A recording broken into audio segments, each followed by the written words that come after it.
regular meeting of the Board of County Commissioners to order. Before we start with our regular business, this is the time in the morning that I would ask if anyone in the audience has a brand new grandbaby they need to announce. Anyone? Seeing none, I do. 37 hours old right now. So this is Clement Daniels Farr. Nice. I will adjourn this meeting. No, let's. Mr. Mokrajewski, any adjustments to the agenda?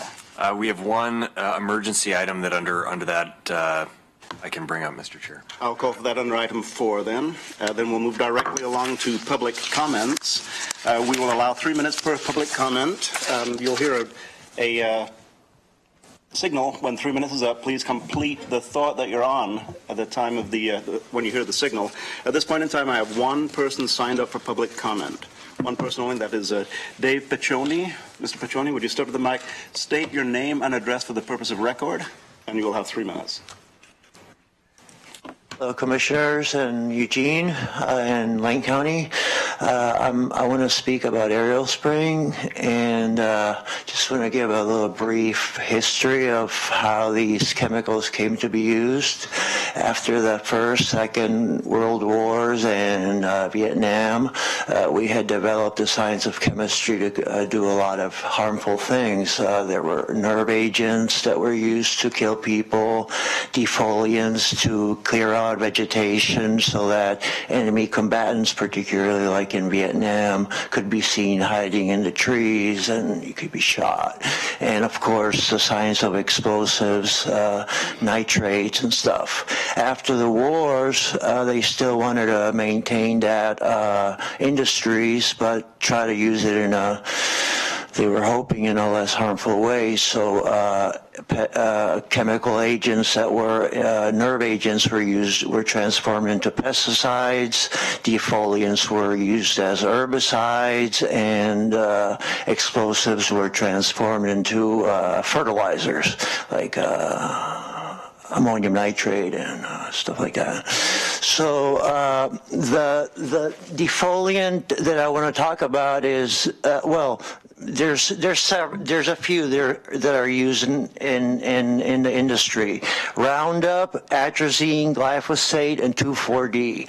And some of the, I'm not sure which of them is a derivative of Agent Orange, but it was used in Vietnam.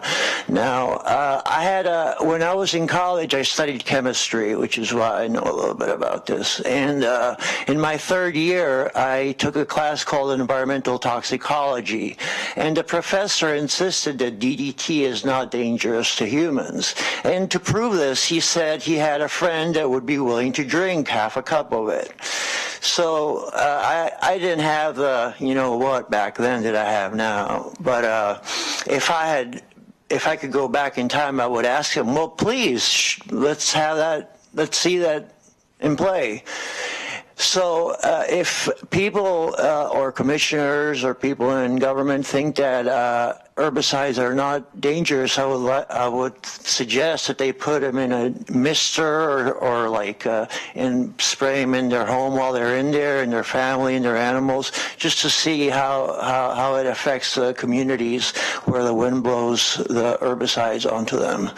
So, or drink it, or any other type of ingestion, you would see it's far from harmless.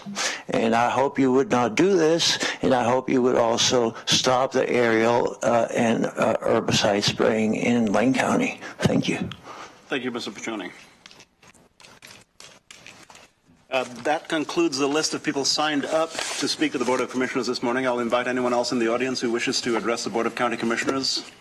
I see none. Then we'll move along to the next item on the agenda, which is Commissioners' response to public comments and or other issues or remonstrances. Commissioners. Commissioner Lycan. Thank you, Mr. Chair. So as you know, we've had several folks from the city of outside of Cottage Grove come and speak to us under public comment. And yesterday at AOC Day, during the Legislative Committee hearing, I just wanted to put this out there real quickly. So Rob Bovet has been working closely with in fact, this is an idea that came from Commissioner Dan DeYoung from Josephine County. And as I know we think we have a lot of grows here in Lane County, but we pale comparison to Josephine and Jackson.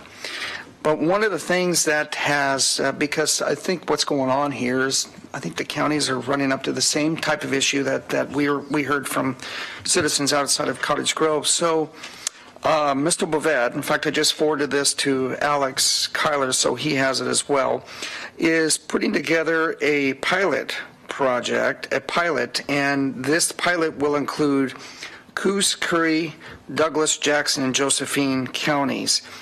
And what it, in a sense, does is actually develop if I can find it here, a tax. It's actually so this will go through the revenues. It's not going to happen in the short session. It'll actually be focused more in the long session. But is developing a type of tax where it says here, in some instances, county voters have approved of temporary patches in the form of local option taxes. Those are Band-Aids. So this actually would be more of a tax on the facility and on the growing side of things. And so you'd actually tax it based on the number of.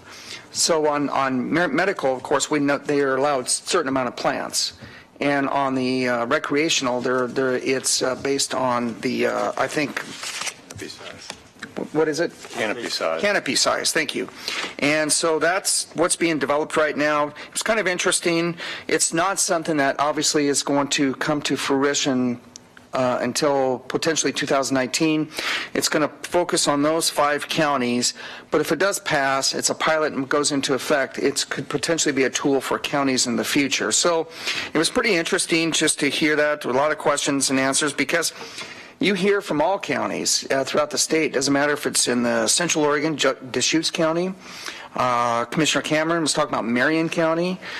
So you hear from counties all over the state, and there's some of these issues that come up where trying to figure out what kind of tools the counties may have, additional tools on dealing with the grows. And so anyway, it was interesting, and so stay tuned for that. But any other questions? I know Alex is going to research it, but I would suggest you contact Rob Bovet at AOC, who is developing the legislation himself. So I just wanted to bring that forward. Thank you. Thank you, Commissioner Lycan. Further issues or remonstrances?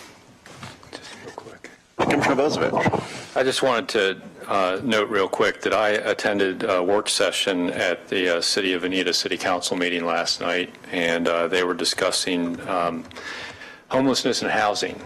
Sound familiar?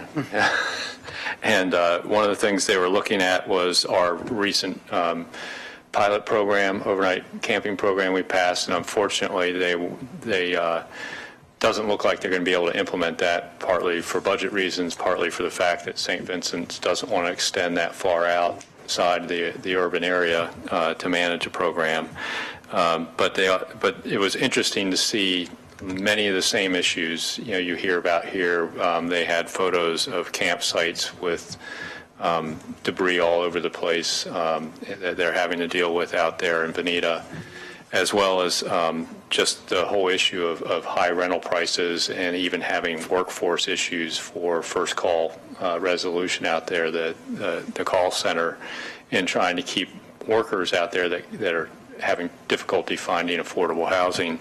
So they also talked about their accessory dwelling unit standards and trying to see if they could relax those and make it easier and cheaper to build accessory dwelling units. That conversation is probably going to continue, everything from the idea of reduced system development charges to changing some of their code standards around accessory dwelling units to make them easier. So they're looking at some of the same tools we're looking at, but it's interesting to listen to a rural community of less than 5,000 people is dealing with the exact same issues we were hearing about here locally in 170,000 person community. So it's everywhere in the county, and the need for housing's everywhere.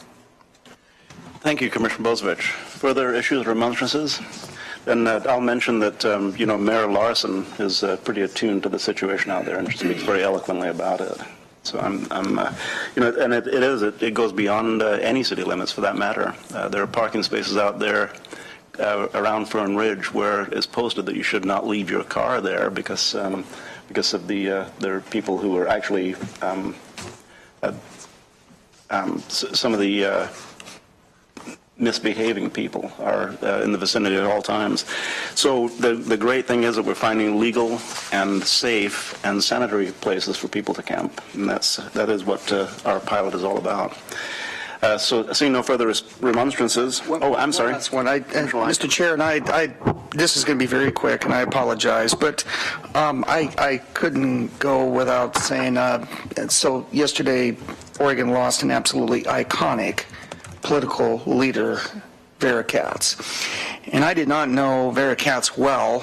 She was actually a very close friend of my grandfather's, and so I didn't know her well, but I just mentioned that because before serving as mayor, she was also Speaker of the House in the legislature. And so, but while as mayor, I remember sending her an email once on an issue we were dealing with in Springfield, thinking I'll probably not get a response. Sure enough, the following day I got a response from Mayor Katz, which actually was pretty cool from that perspective because it's a mayor of Portland. I mean, they're regarded as one of the major leaders when it comes to cities in the state, and I really appreciated that. The fact that she would take the time to respond to the mayor in Springfield, Oregon, not that she needed to, and I really was very appreciative of that. But I just wanted to her entire family, all those who really knew her, just my thoughts and prayers to them, and but she was an incredible, iconic political figure in Oregon, and I just had to mention that. I appreciate that, Mr. Chair.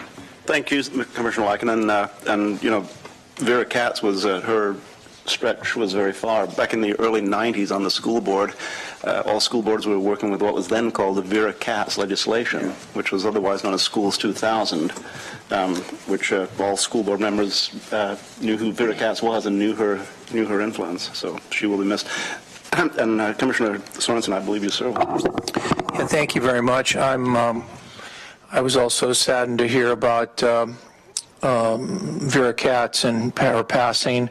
As Commissioner Farr just mentioned, her influence as Speaker of the Oregon House of Representatives was felt all over the state because of her passion for public education and support for it. And then, of course, she went on to become mayor of Portland, longtime mayor of Portland, and was a leader in our state as well as beyond our state in that important role.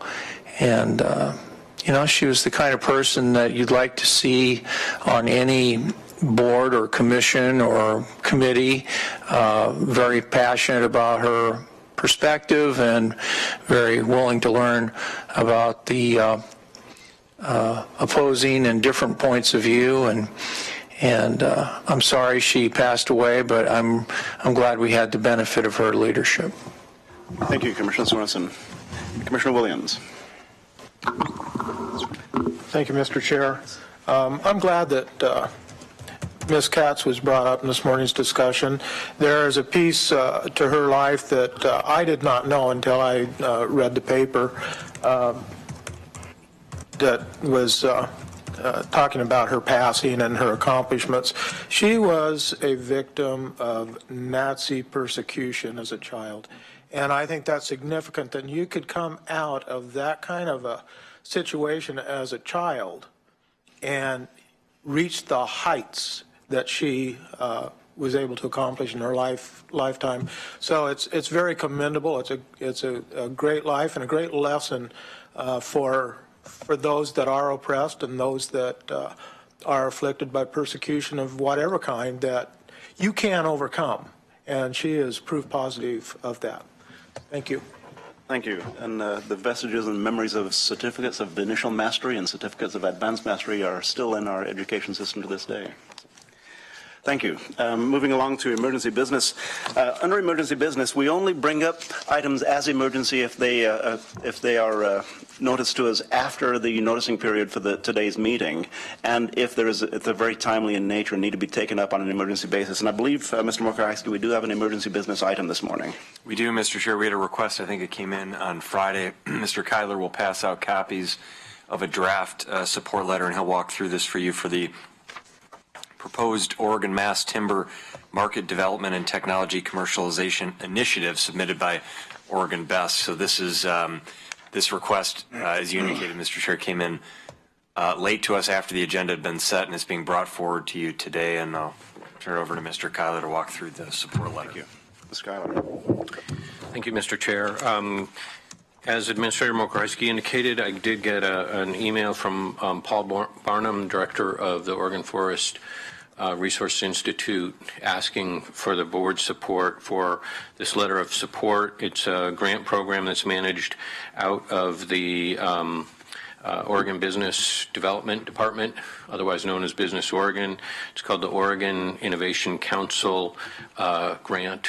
And just a little background here is that Oregon Best, which is an initiative of the legislature to work on innovation around the state, did recently complete sort of a supply chain analysis on issues related to cross-laminated timber.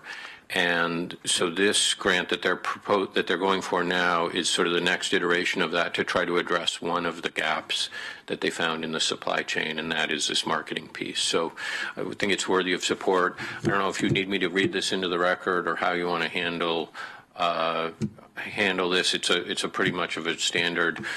Lane County supports this effort. We're involved with the courthouse. We are involved with a lot of federal forest policy. And it goes on to sort of recognize the collaboration that has been working behind advancing cross-laminated timber and other mass timber products in Oregon. I'll ask you this question before I respond to that, Mr. Kyler. The letter, is the draft available online, or will it be available before noon today online? It will be. I've already sent it to Agenda Review, and so as soon as they are getting to the next cycle, it should be on the internet. Without objection, I'll ask that we don't need to read the letter at this point in time. We have the letter before us, and it will be posted online before the end of the day today. And I believe you'd like to have a vote on this, and so I will sign this letter if with the consent of the board. Commissioner Bozievich. So I'd like to move that the board authorize the chair to sign this letter of support for the Oregon Best grant for mass timber. Second. Moved by Commissioner Bozievich, seconded by Commissioner Lycan. Discussion to the motion. Commissioner Sorensen. I know that the University of Oregon, with the gift from Philip Knight and Penny Knight for the North Campus, they're planning to incorporate cross-laminated timber. And I'm wondering if you could add that to the letter. Mr. Chair and Commissioner Sorensen, I certainly could. You make an excellent point. I think there was a recent agreement made that the governor would support some additional funding during the short session. Yeah. Provided there is a certain amount of cross-laminated timber in the construction, and that's a noteworthy piece of I think that Business Oregon probably keeps up with these developments too, but for the public that's following how rapidly this is being incorporated into different types of buildings, it certainly adds that, and it looks like the speed at which the development of the North Campus is going to be faster than the courthouse. I don't know which is going to be faster, but it looks like that's going to be a big part of it. Also, for the benefit of the public, what do you think the difference is between the older term glue-lam beam and the more current term cross-laminated timber? What is that difference anyway? Mr. Chair, Commissioner Sorensen. I think really the difference in the terms are between what you're referring to as a glulam, which is a beam that's made out of laminated timbers, versus a cross-laminated timber. There's cross-laminated plywood structures that are also being developed. They all fall under the rubric of mass timber. And so each of those is just a new technology to utilize wood in newer ways, and particularly sort of better able to compete with traditional building materials like concrete and steel, and using some of the lower quality woods. As long as they're kiln dried, once they're laminated, they become very, very strong, very fire resistant, sustainable building material. And there are three basic types of mass timber. There's the I-joist, which is Truss Joist McMillan was kind of the innovator of that. Weyerhaeuser took over it, which is beams with particle board. It's a oriented strand board, particle board in between. And then there's actual glulams. And then the cross-laminated timbers is slightly different technology that it allows for use of smaller trees and use of what otherwise would have been scrap or very difficult to use in manufacturing for the large beams that you see if you tore the roof off on this. So, Mr. Chair, I think I could add something for the Knight Center easily into that third paragraph. Very good. Then with the maker of the motion's consent, can we consider that a friendly amendment? I'm willing to consider that. Okay, so that's a friendly amendment to the initial motion. Commissioner Bozovich. Thank you. And just, not to beat a dead horse, but the real difference between a glulam beam and cross-laminated timber is that word cross. Glulam beam, the units that are glued together are all in the same direction, so the strength is almost unidirectional as far as, when you talk about the way beam design goes. Cross-laminated timber, they're at 90 degrees to each other, so they have that strength in two directions, and they're panels versus a beam. Could you give us the actual formula for that? but so it's kind of the difference. That's the real big difference between what a glulam beam is and what cross-laminated timber panels are, and the difference. And then you can take that cross-laminated panel and actually machine it and cut circles out of it and all that, because it has strength in two directions, so they can have these really interesting architectural panels that you build. So amazing technology. And just, I don't need to have this added in the letter, but just so folks are aware, carbon footprint wise, this technology is so much less impactful than standard steel and concrete. And people don't understand how huge the carbon footprint is of manufacturing steel or manufacturing concrete, and then transporting it. It's just really has a high impact, a concrete and steel building. As we look at these buildings replacing those, one, it's a very low amount of carbon to actual manufacture a panel, and then you're actually sequestering carbon in the panel. So it just really, as far as if you're concerned about carbon emissions, this is an extremely green construction design. As well as being fully renewable, a renewable resource, as opposed to steel. Commissioner Lycan. Thank you, Mr. Chair. And I think this is perfect timing. I want to thank Commissioner Sorensen for, I think, adding this piece. Does make sense. Yesterday, we did hear from the Deputy Director of Business Oregon, who spoke to the Legislative Committee at AOC, and he brought forth Governor Brown's strong support for cross-laminated timber and really putting Oregon as a forefront in this industry. And so I think this letter of support makes sense, and I think adding that piece, especially from the local component from the Knight Science Campus, also adds, as there's some in there regarding our courthouse. And yes, Commissioner Sorensen, that's the difference between private sector money and waiting on government money. Which one is going to be built quicker?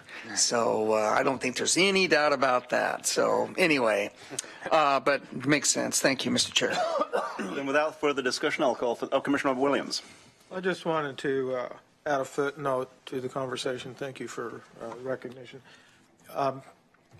This this type of a structure is less rigid than concrete and steel. So when we talk about the big one that we're going to experience one of these days, this type of construction is a lot more flexible and probably not nearly as prone to damage from an earthquake or other event than concrete and steel.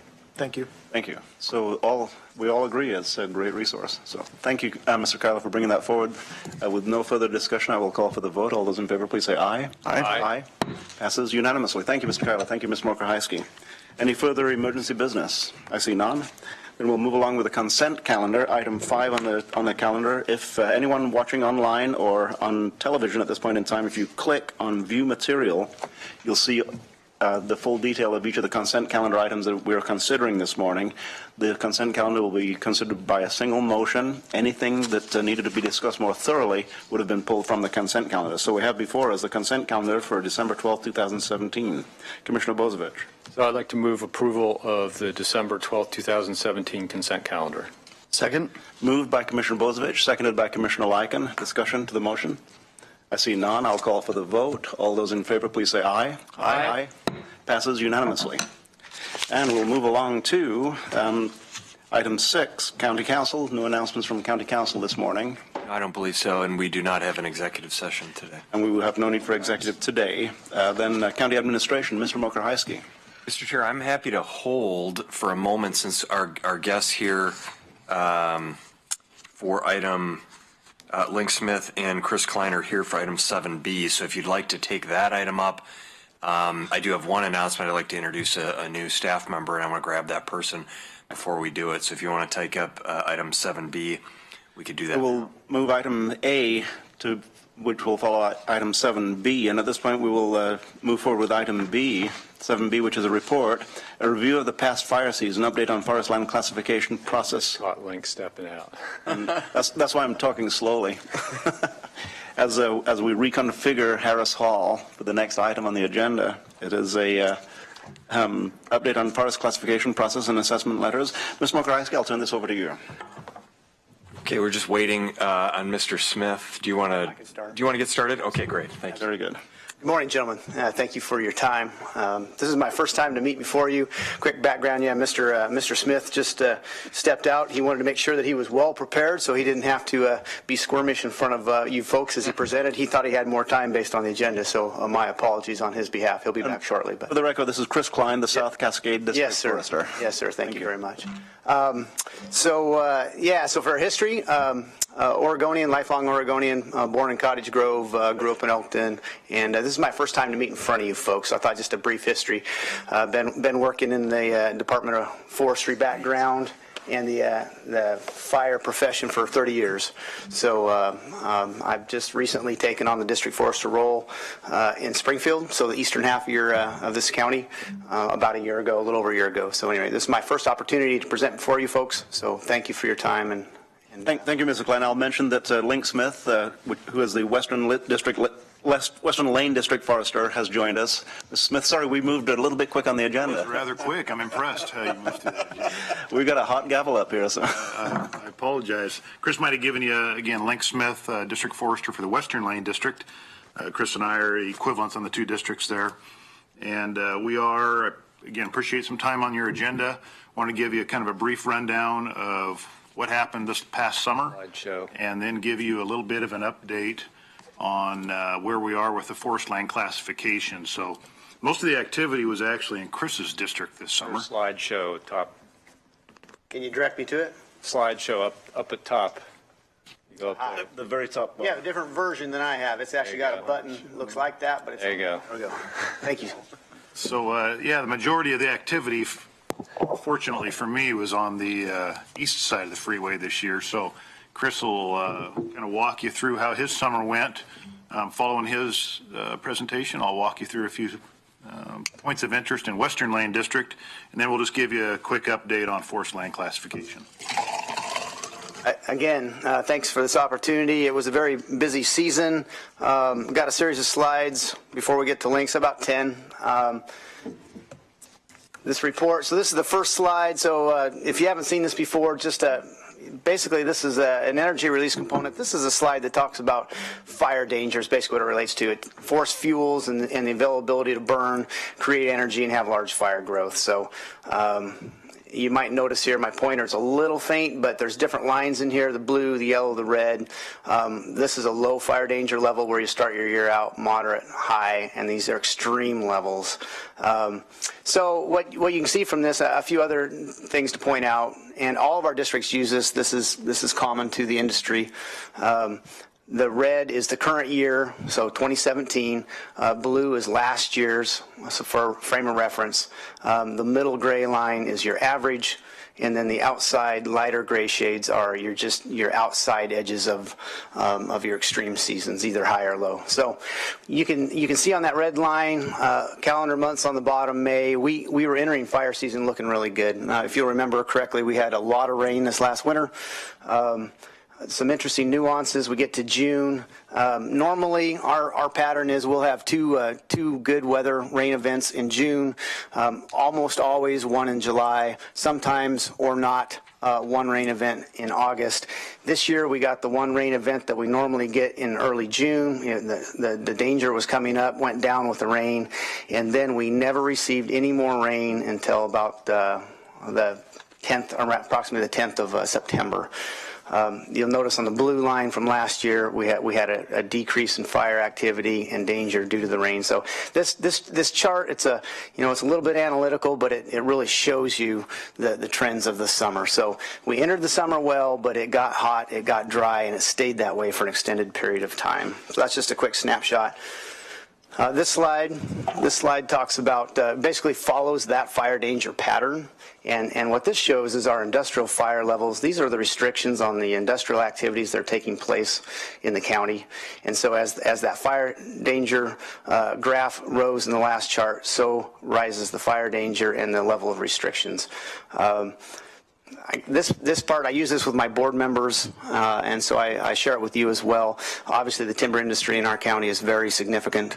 Link and I both take the restrictions that we put on the citizens of this county and the industries of this county very seriously.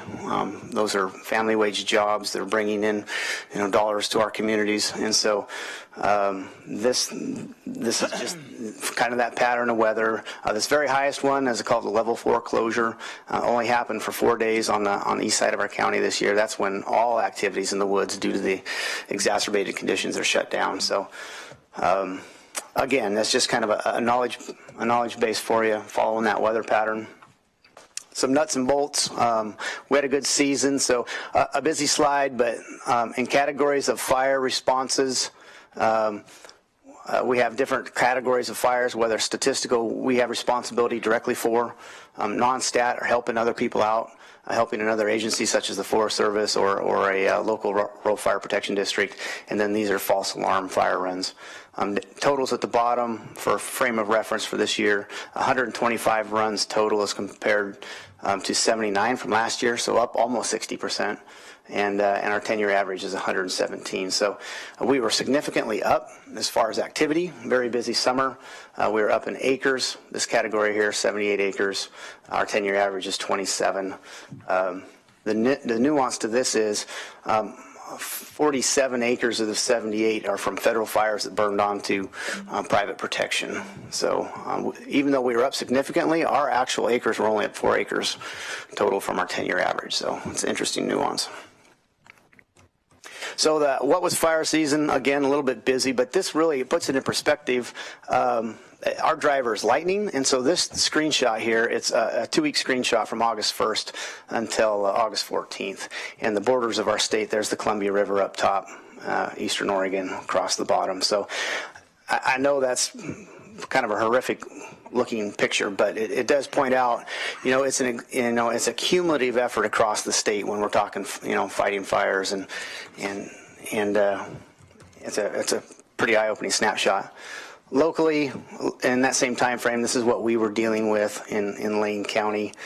So this picture here, approximately in this area right here, Eastern Lane County. Did I say Western Lane County? Excuse me. Oh. No, Link didn't have any. He just not against the mountains. That's a location. So I get the lightning. So really the story for us, there were 5 major fires that we dealt with, local Department of Forestry, that happened to be on federal ground and a potential threat to private. This is south of Oak Ridge. There was a fire here just east of Lowell. This fire south of Hills Creek Reservoir, which was potentially threatening private industry ground to the west. A string of fires you may remember with some evacuations that took place in the upper McKenzie, and then even a fire up here on Sandy Ann Pass, which I guess that's outside of our county here, but it was threatening private ground that I'm responsible for. So a very significant summer on the federal landscape. And you can tell why by the number of lightning strikes that they got. I have just two or three slides here with some pictures.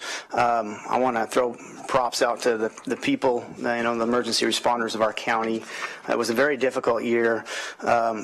This was some of that lightning. This fire here is on Weyerhaeuser ground, and then this fire is one of our employees standing on the first picture looking back. This is the fire outside of Lowell, the Jones fire.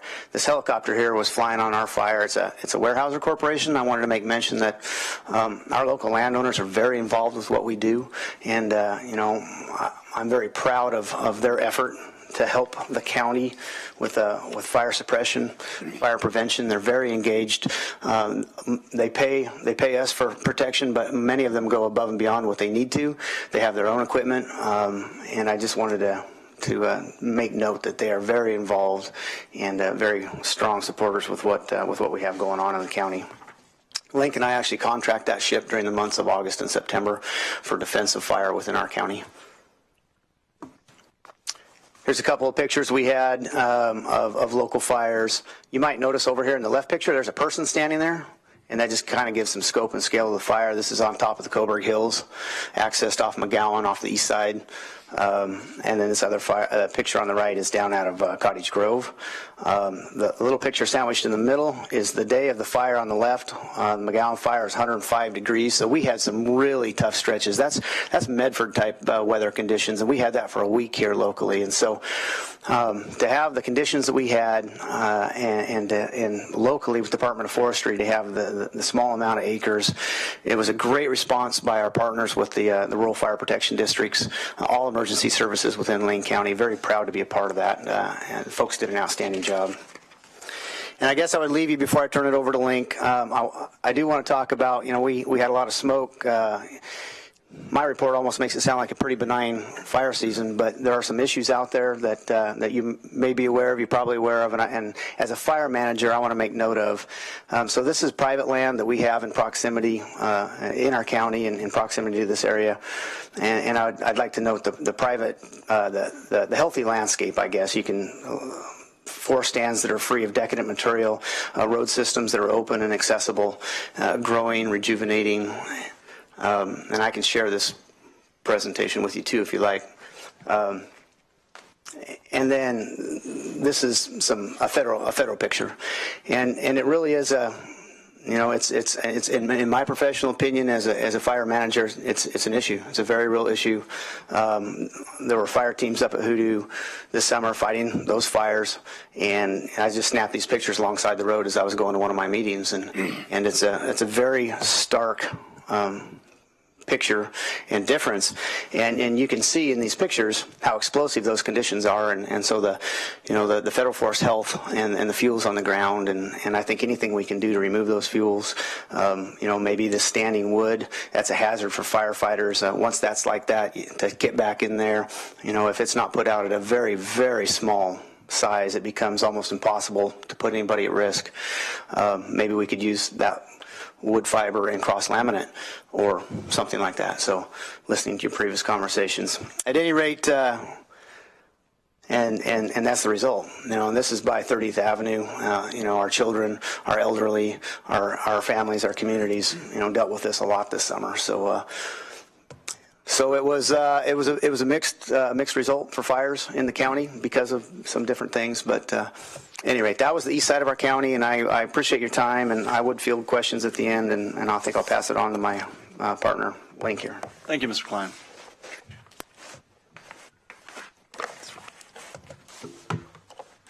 Chris conceals his passion there, doesn't he? So again, Chris and I put together this presentation. You're going to see some similarities. Mine will be a little shorter. Again, you saw that previous lightning photo, and we were lucky. The one thing about the Coast Range, we don't get the typical lightning events that the Cascades do. And so, with this summer of lightning that Chris displayed there, you noticed that one picture of Western Lane County, and there were no lightning strikes in there. So we did not have a lightning fire in the district this year. Very similar. I won't spend a lot of time on this. Again, it pretty much displays what Chris already went over, explaining our IFPLs and where that energy release component stood. We were really in the same boat, same weather patterns. We hit extreme about the same time, so very similar. It's one county. We're not that dissimilar in our weather patterns. One note there, we have several measures of success within the agency, and that is one of us to keep all fires, 97% of our fires at 10 acres or less. Unfortunately, we didn't have a lot of fires, and then we had a couple of grass fires out in some of the rural area bottomlands here. Grass fires get big pretty quickly, and threw our stats off, so we weren't able to meet our own protection standard within the agency, but still a really good success story. We did have a good year again on the district. This, again, just talks about our fires by month here. You think about August always having all the fires. Well, we typically get those weather events. It's amazing, especially in the Coast Range, how quickly the forest fuels will dry. This just displays that here, having fires May, June, into July, peaked in August, obviously. September, October, clear into November. So that anomaly that you hear a lot of people say, when they want to do their burning, for instance, in May, or when folks wanted to open burning in October this year, we went through, and you guys were probably involved in some of those conversations. There were some individuals that were not happy with our decisions to hold off on open burning, and this is kind of a display of that. We continue to chase fires through those months. A little interesting photo here.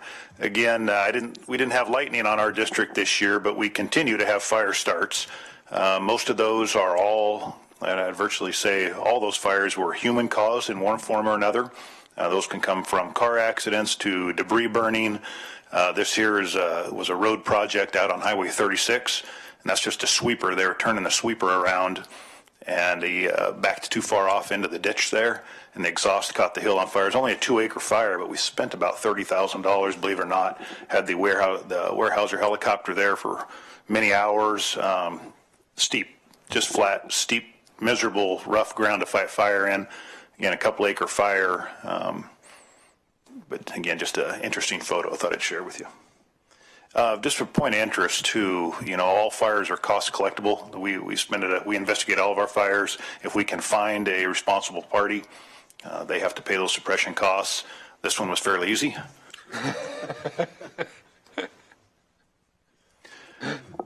Look there at the days off district for us. As I mentioned before, on district, we weren't real busy. We were able to send, and fortunately, we had the staffing there, sent some folks over to Chris, sent them all across the state. That lets you know how many days off district. We don't have a large district in Western Lane, but 442 days that our folks were spent at the various fires.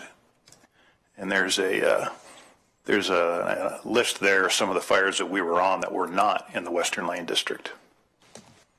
So some pretty impressive support throughout the state. So just to back that up one. And Link, I may add, I just got to notice that this material has just been posted online, so anyone wanting to follow online can now click on view item and it will show up online also. Excellent. Yeah, as you said, as an agency, we only put out, we basically had 2 team fires this year. We had the same amount of lightning, I believe, that our federal partners did. We're fortunate to have a little better ground to fight fire in. Mainly, it's a lot of industrial timberlands, open road systems, so we do have some fortunate benefits there. But we're pretty passionate about, for us, every fire needs to be put out right away. especially in a year like this where we had the indices that we did. So we stomped on our fires pretty quickly. So as an agency, we had a very successful year. Our challenges were predominantly, Chris mentioned, a lot of the larger fires coming off of federal ownerships threatening the private landowners that we protect. So we spent an awful lot of money and an awful lot of time staffing branches or putting agency representatives on a lot of these federal fires to make sure we could adequately address the needs of our private landowners. So we had a busy year, just didn't burn up a lot of our own private acres.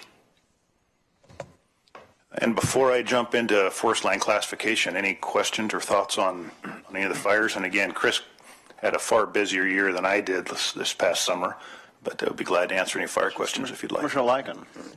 Thank you, Mr. Chair. And not specifically to this, but just so when you're finished, Link, and we get into the road to maybe some more questions, I guess, just to have you think about an answer is, I like your opinion on the Good Neighbor Authority. And I think Governor Brown finally signed that earlier this year. And also, I would like to know where we are in regard to, because you work closely with BLM, but it was my understanding that BLM is kind of being a little slow on the agreement, working on towards the agreement with ODF. And I don't know if you have an answer for that, but I'd be interested to hear that, because if there's something that we can be doing on that end of it, I think that I would strongly support that. And but those are a couple questions just to think about when we get a chance to ask more significant questions after your presentation's over. Perfect. Thank you. We'll tee Thanks, right into Commissioner that. Lycan, for reminding us of interagency cooperation and the importance of it. Thank you. Please. Yep, we'll be sure to address that then. Thank you. What I'll go ahead and do then, I'll just hit on forest land classification, give you a quick update there, and then we can just roll into any kind of questions and certainly explain a couple of those thoughts there. So this will be a short update. Basically, there's a couple of dates there, and as you recall, we came to the commission initially a couple of years ago to let you know that we were going to go through what was essentially the first true classification of Lane County. So we formed a committee. As you remember, the three of those members were appointed by the commissioners here. We went through that process. In my opinion, it went exceptionally well. Let's see, we had, I'm going to bounce, nope. I guess I'm not. Trying to think of how many meetings we had, and there are a couple of documents that should have been sent to you a couple of days ago that I think are also posted. It's frequently asked questions and a little bit about our process that has a little more details. But where we ended with that classification was completed, and that's kind of step one. And that is that committee helps us to kind of reevaluate what meets the definition of forest land within the county, and thus what needs to be protected legally, and we provide that protection. And so the next step now, step two, is coming up, and that is those landowners that are within our district boundaries in Lane County here and have been classified as having forest land will be sent letters here shortly and begin having to pay an assessment for forest protection from the Department of Forestry. And so the reason we wanted to mention that to you is that is a time, as much as we've tried to have public meetings, we went through that whole classification process, had a hearing, you still have rather limited participation. We sent out, is it on there? 5,000 plus. Yeah, we sent out 5,000 and some letters to people, letting them know that we're going through this process and how they could get involved. But what will happen next is they'll be getting a letter that says you're going to owe, for instance, if they have 5 acres and a house on it, they're going to owe $66 a year. And that's what will generate the interest, is that all of a sudden people are going to recognize that they have to pay money. So just wanted to forewarn you that those letters will be sent out here at the end of January. And certainly if you have questions and to learn a little bit more about our process, we can meet up with each of you and give you a little more detail, or certainly as you get those questions, I'd encourage you to forward their questions to our respective districts. Absolutely. And I think an interesting thing in remembrance, it's been a while since this was filed with the county as far as the committee's work. You know, in some of these phone calls, people think, one thing that counties that have done this before often hear is like, is bringing additional money in and increasing your budget. This doesn't increase our budgets at all. We yearly go through a process. We budget for what's considered an adequate, the term is adequate level of protection, what's needed to provide the appropriate service. And this just defers the cost across all users. And so this is really going out. The committee's work was to find folks that have been receiving the services, but not paying into it. And so it does not increase our budgets at all. It actually lowers the overall amount, The landowner play more equitably spreads the cost of fire protection. Excellent. I think that's an important nuance that we hear a lot of that we're building our budgets, and it's not the case. So again, some of those lots, the most interesting is we had some pretty good presentations last year at our hearings, and that is of our folks fighting fire out here on the valley fringes in areas that, had been receiving our protection for a long time, but were not paying for any of that. And those are a lot of those added lots that you see are kind of in those fringe areas, again, where we are spending time and spending money. Makes sense that they also help pay for that organization. So again, I don't know how in depth you want to hear about classification, but we really just wanted to make sure that you understood that next step is likely to generate some interest. And please refer them our way, or we'd be glad to go over some specific details with you to help you understand that process a little bit. Well, this is absolutely fascinating. I mentioned to you, excuse me, before the meeting started, back in the early 70s, I worked up at Camp Nehalem, which was a fire suppression camp for the summer between my junior and senior year in high school. We only had a couple of fires, small fires that year that we worked on. We were digging trail most of the time and building a small state park. But the little bit of work that I put in on fighting fires that summer just leads me to understand how detailed the work is of preparation for prevention of and suppression of fires. It's just unbelievable, the depth of, digging your hand into the ground with no glove on to find hot spots. I didn't like that part. So it's, I think that we have some questions, and I think we originally had planned for a short presentation, but I think the board will have plenty of questions and remarks. So, Commissioner Lycan, would you like to continue? Thank you, Mr. Chair. And so I teed off those two questions in particular. And last week, I also, down in Douglas County, I attended the ODF DEQ Smoke Management Review Committee. Actually, I thought it was a good committee, and I really appreciated the back and forth by all the committee members. I thought it was excellent. And one of the things I was able to talk about, because they were talking about the what I call the pre-burn, the work that you do on each of your forests, to do those pre-fires, if you will, for lack of a better word. And I think the thing that we're very appreciative is the communication that comes from your offices to here. And that the communication not only comes from your offices to here, but the communication sent out to the media, because all of a sudden you see a plume out in particular West Lane. That's where you're going to see the plumes. You're not going to necessarily see them as much in the East Lane, because obviously the landscape's different. But in West Lane, people automatically, they raise issues. Jay gets calls like crazy on that. But he can also come back and talk about, this is what's going on, and if you need additional information, ODF has this information, but you can have that blast from the media, and I think your offices do such a good job in making sure folks around really understand what is going on when you're doing these burns, to make sure that we hopefully don't get in, have this issue. But so I teed those two questions in particular out, and the last thing I will say is this, it's a comment, is, growing up in a wood products family, you get to develop relationships. And so Dan Justine is actually one of my closest friends. His forester, Pete, you probably know, Pete Sikora, and he just praises over and over the work of ODF when it comes to the fire management. And I just want to make sure, I know you've heard this, but you mentioned about the folks that have the private force. They are very appreciative of that relationship they have with you. And of course, the lasting relationship you've had with BLM over the years. And I'm hopefully with Tony Took taking over as U.S. Forest Service now nationally, I'm hoping we're going to see a different and a change. I know you got to change the culture, and the culture is not easy to change. That's for sure. But I think he recognizes those issues are so significant, and so I'm hopefully that'll be taken care of. But I asked those two questions in the very beginning in particular because I think they're really important, and so I'll leave that to you. And thank you, Mr. Chair. Thank you, Commissioner Lycan. Okay, Mr. Bozevich. Thank you.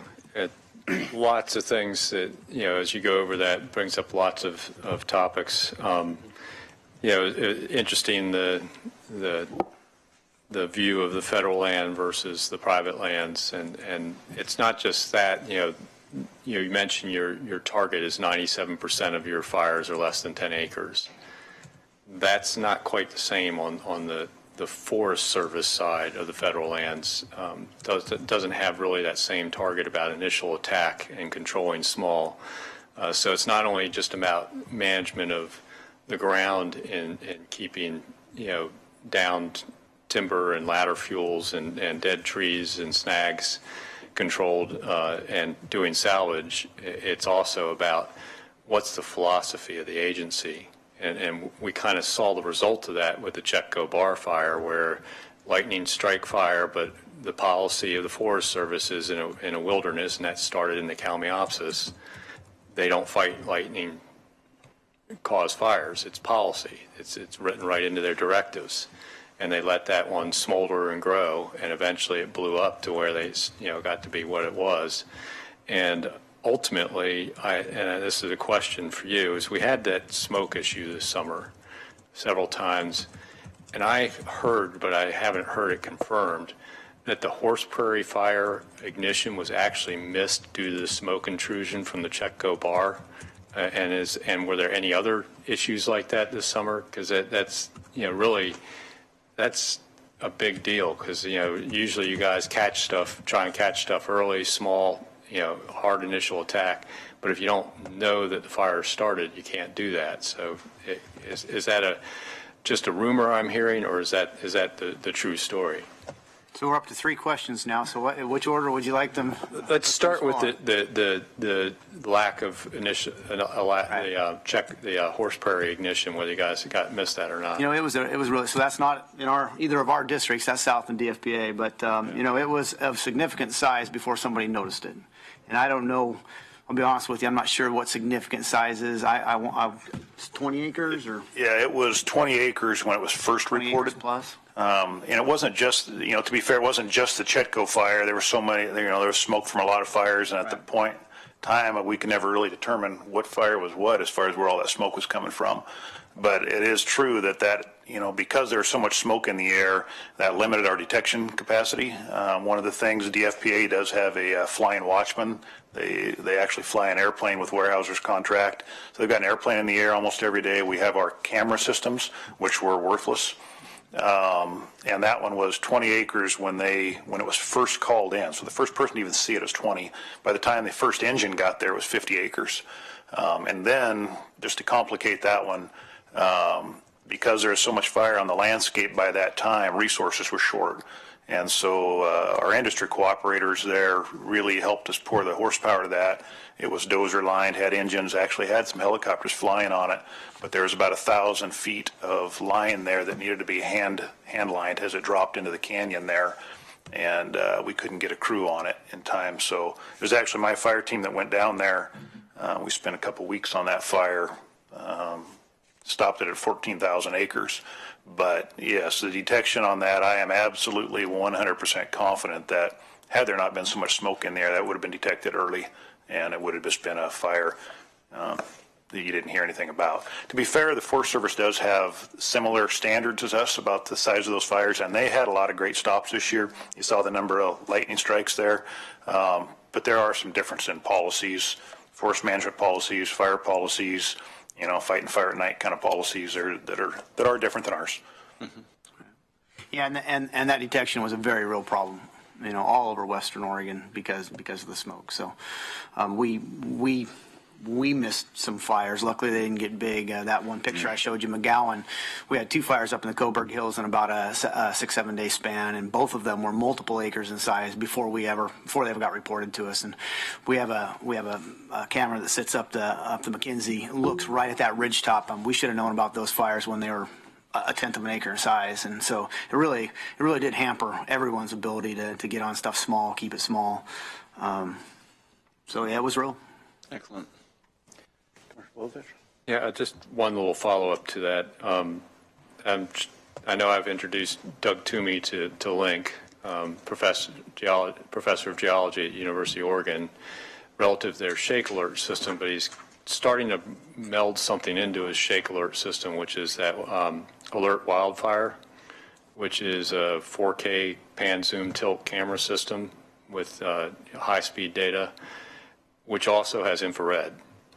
So I'm kind of wondering if we had implemented some of that newer camera system, whether the smoke would have made as much of a difference having infrared imaging capability.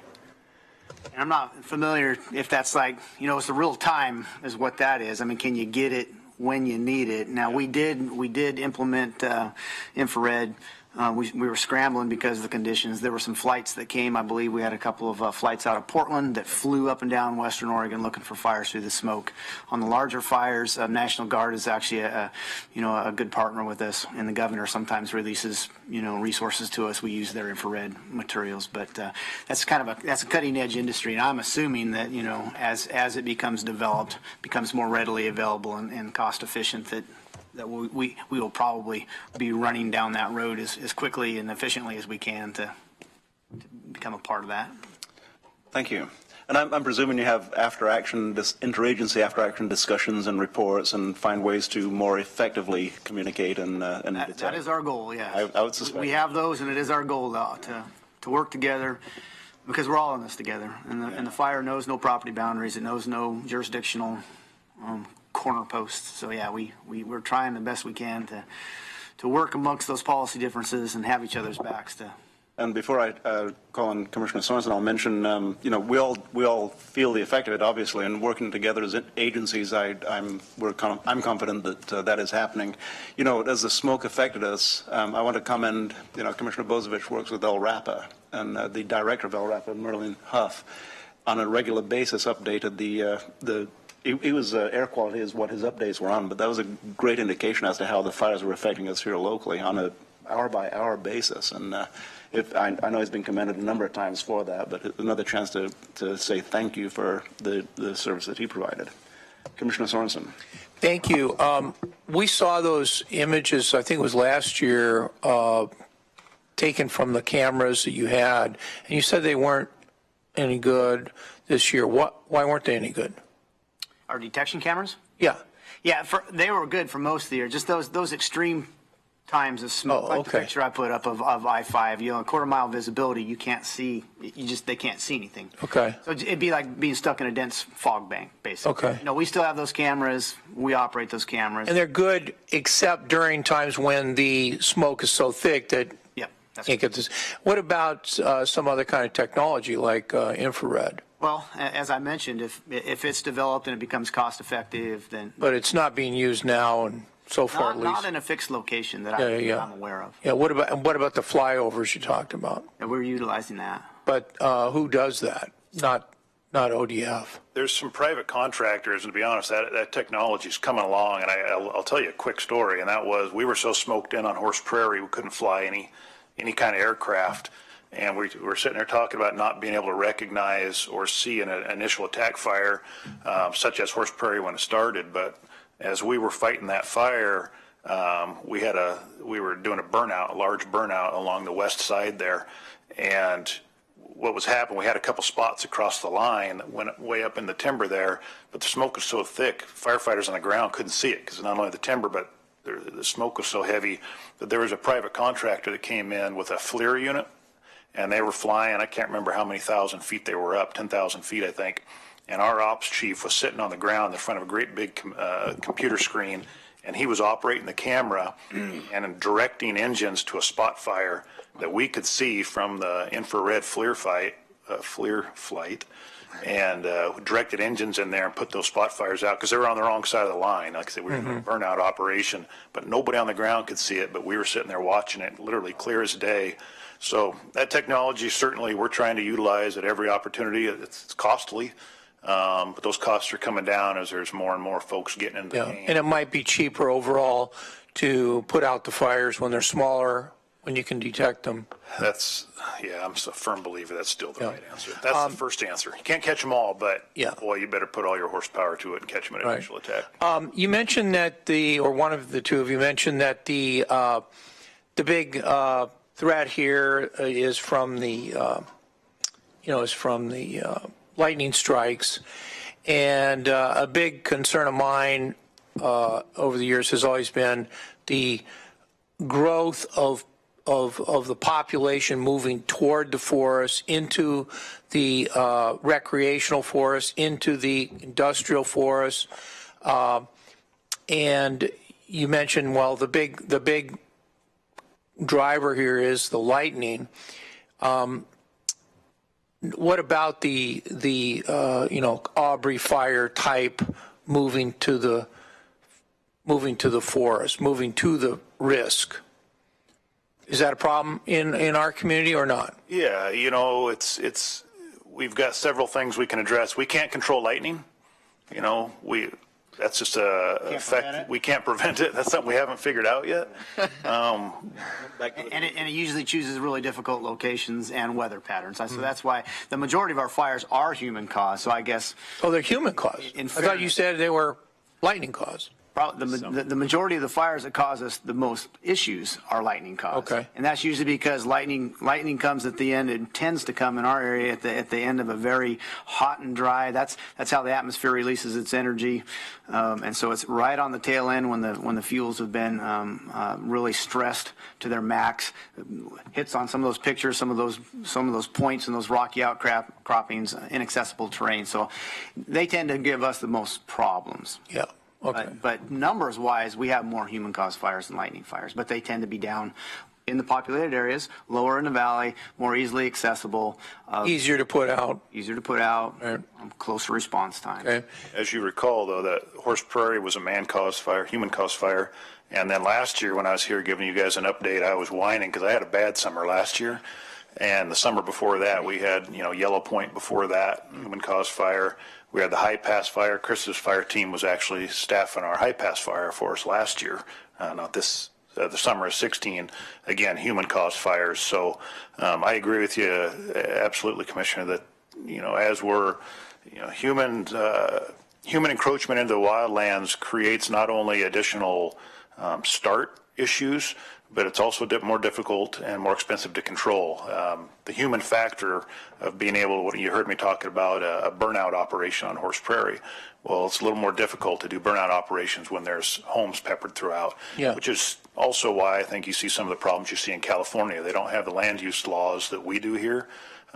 We have a little more of a separation between where our communities and the public is compared to our timberlands.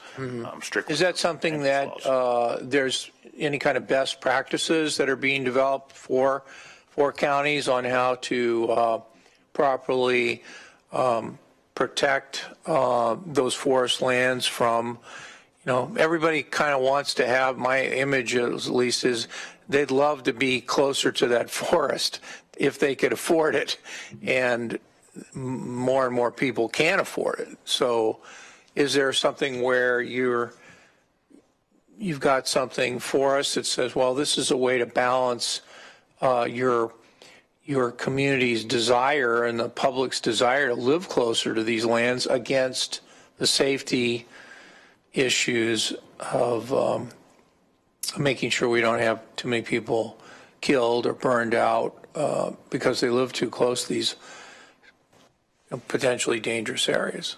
And that is absolutely a concern. Again, fortunately, I'll mention our own land use regulation that kind of helps contain some of that growth. So you're not having everybody that owns a tax lot out there can't put a house on it, where in a lot of states you can. Go into Idaho, and if you own a parcel of land, throw a house up there. Oregon doesn't allow that. That's probably our biggest savior, I think, as to why you're not seeing some of the catastrophic fire or home losses that you're seeing in surrounding states. We'll talk about that a little this afternoon. Yeah, that's a little more of that's a bigger picture.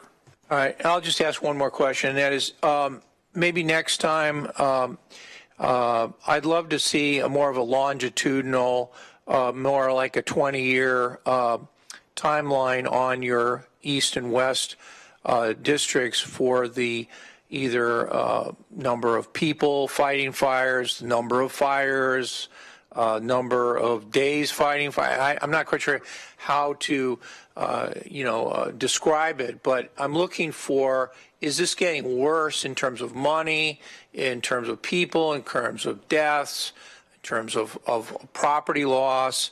I'm just interested in a more of a longitudinal thing, because I've asked about climate change in the past, and I don't want to get into something that is outside of your normal activity, but certainly getting a trend line of cost, and cost to the public, cost to the taxpayer, cost to whoever pays for all of this. I'm interested in getting that, because obviously there may be things we cannot do in areas of nature or natural processes, but there's plenty of things we can do, and awareness of what this is costing us as a state is important. So I'll just leave you with that. What I would say, just to address that real quickly, is I think you're going to see some pushes at some legislation here in the near future about looking at our agency in particular. How do we adequately fund what's becoming necessary for us as far as wildland firefighting? And I believe we were talking about it yesterday at a meeting that we've had five of the last 6 years have been five of the most expensive in our agency's history. And that trend used to be, well, this was an anomaly if you have a bad year. Well, when you're having year after year after year and seeing what we've seen on the landscape, we're not adequately funded as an agency to be able to continue at the pace that we are. We don't have the personnel, we don't have the staffing, because times have changed. And I think you can look at a lot of different things. You could talk about global warming, you could talk about climate change, you could just talk about forest management policies. That again, this was a season where some of those policies, I think, really affected us as a state agency. Thank you. Do we have time then to get Commissioner Lyken's questions real quick, or not? If I may call on Commissioner Williams first, then go to Okay, that. my apologies. Well, I'll be brief. My comments are basically to you, Chris, that I appreciate the time you took with me this summer during all the catastrophes that were occurring, Jones fires, Daly, Tumblebug, others. Commissioner Lyken joined me one day, and we went to an incident command post, which to me was very enlightening to go to those. Yeah. Went to numerous ones, but the folks at Incident Command were very, very helpful in me understanding what was going on. And then you and some of your team members actually took me up on the Jones fire, watching the fighting and the action that was going on there. And so in short, I want to thank you for taking the new guy kind of under the wing and showing me how you guys do your work and how you implement things. And lastly, thank you for the updates. You were very, very good at, I had updates continuously from you and also your counterparts over at U.S. Forest Service. But that was very, very valuable and helpful to me to understand the bigger picture. So thank you for that. Yeah, I appreciate your involvement and all of your supports as we talk throughout the summer. It's very much appreciated. So thank you for the time you spent with me this summer. Thank you, Commissioner Williams. And a slight correction, you're not the new guy. I think you were mayor of Cottage Grove for about 12 years, weren't you? So that's not new. Commissioner Lyken. No, and I ask those questions, and the Good Neighbor Authority, to me, that's pretty significant. And so your thoughts on that, but also your thoughts, because we've gotten word that BLM's kind of dragging their heels a little bit on, and what do you know about that? Are you aware of that? and maybe where we stand today, and if they're still dragging their heels, maybe there's some things that we might be able to do. Not only this board, but the Association of ONC counties have a potential, as well as maybe sending a letter or suggesting that BLM make sure they be at the table, because that relationship is so important and so key. So those are my questions. And by the way, on the incident command, I'll tell you what I was really surprised is all the out-of-state license plates. I mean, how many folks from out of state were there at incident command making sure that they were supporting what was happening here? It was pretty impressive. And but anyway, those are my questions. And thank you very much to both of you. I can't say enough, and appreciate your work and really your really good leadership and your communication back to the county has been terrific. Thank you. Good to hear. Thank you, sir. And I'll repeat the thanks. Thank you very much for the work you do. I was looking at the map. I mentioned Camp Nehalem that I worked at, and looking at the map, it is in exactly the wettest part of Oregon, which is relatively easy to fight fires when it's wet. You guys patrol areas that aren't so wet and much drier in the summer. Thank you very much. Wet ones aren't always wet. Very good. And thank you for the presentation this morning. Yeah. So if we could take your questions, Commissioner, we'll split those. So Good Neighbor Authority, I'm very excited about that program. It's in a fledgling state at this point in time. And so we've done some work already with the U.S. Forest Service and the Willamette National Forest, we being South Cascade District, Eastern Lane, eastern side of the state.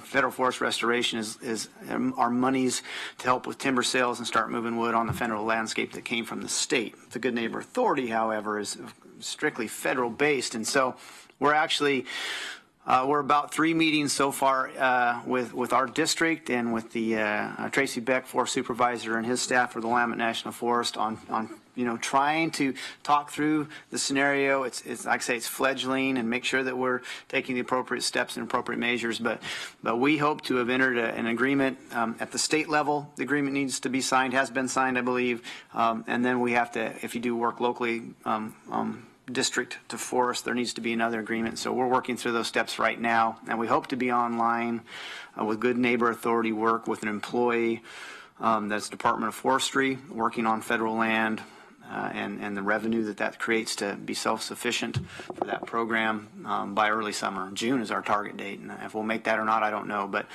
I think it's super.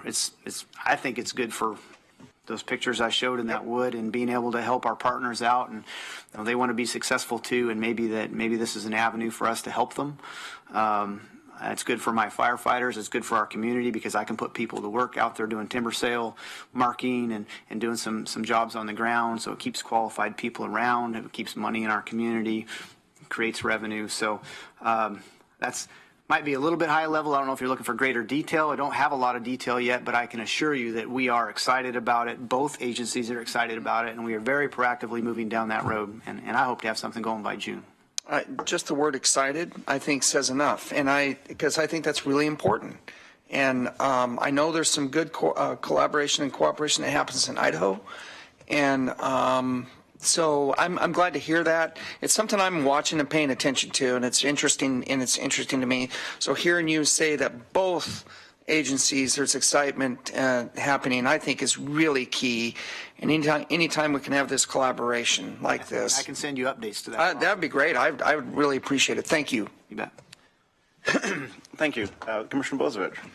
Thank you. So I first want to just start off with a comment. We haven't talked about the classification process much in our questions and all that.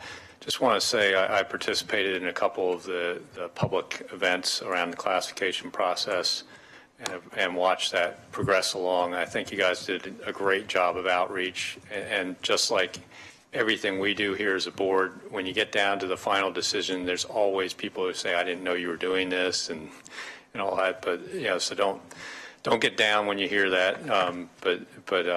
It was a great process. A lot of people still questioning why they have to pay the assessment, particularly over on the coast where they think it never burns, let alone that, the danger that comes with those northerly howling winds in summer afternoons there.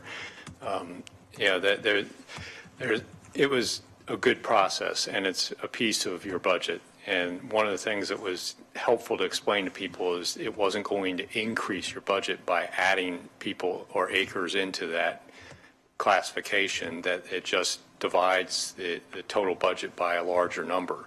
I thought that was really important. You guys did a good job with that.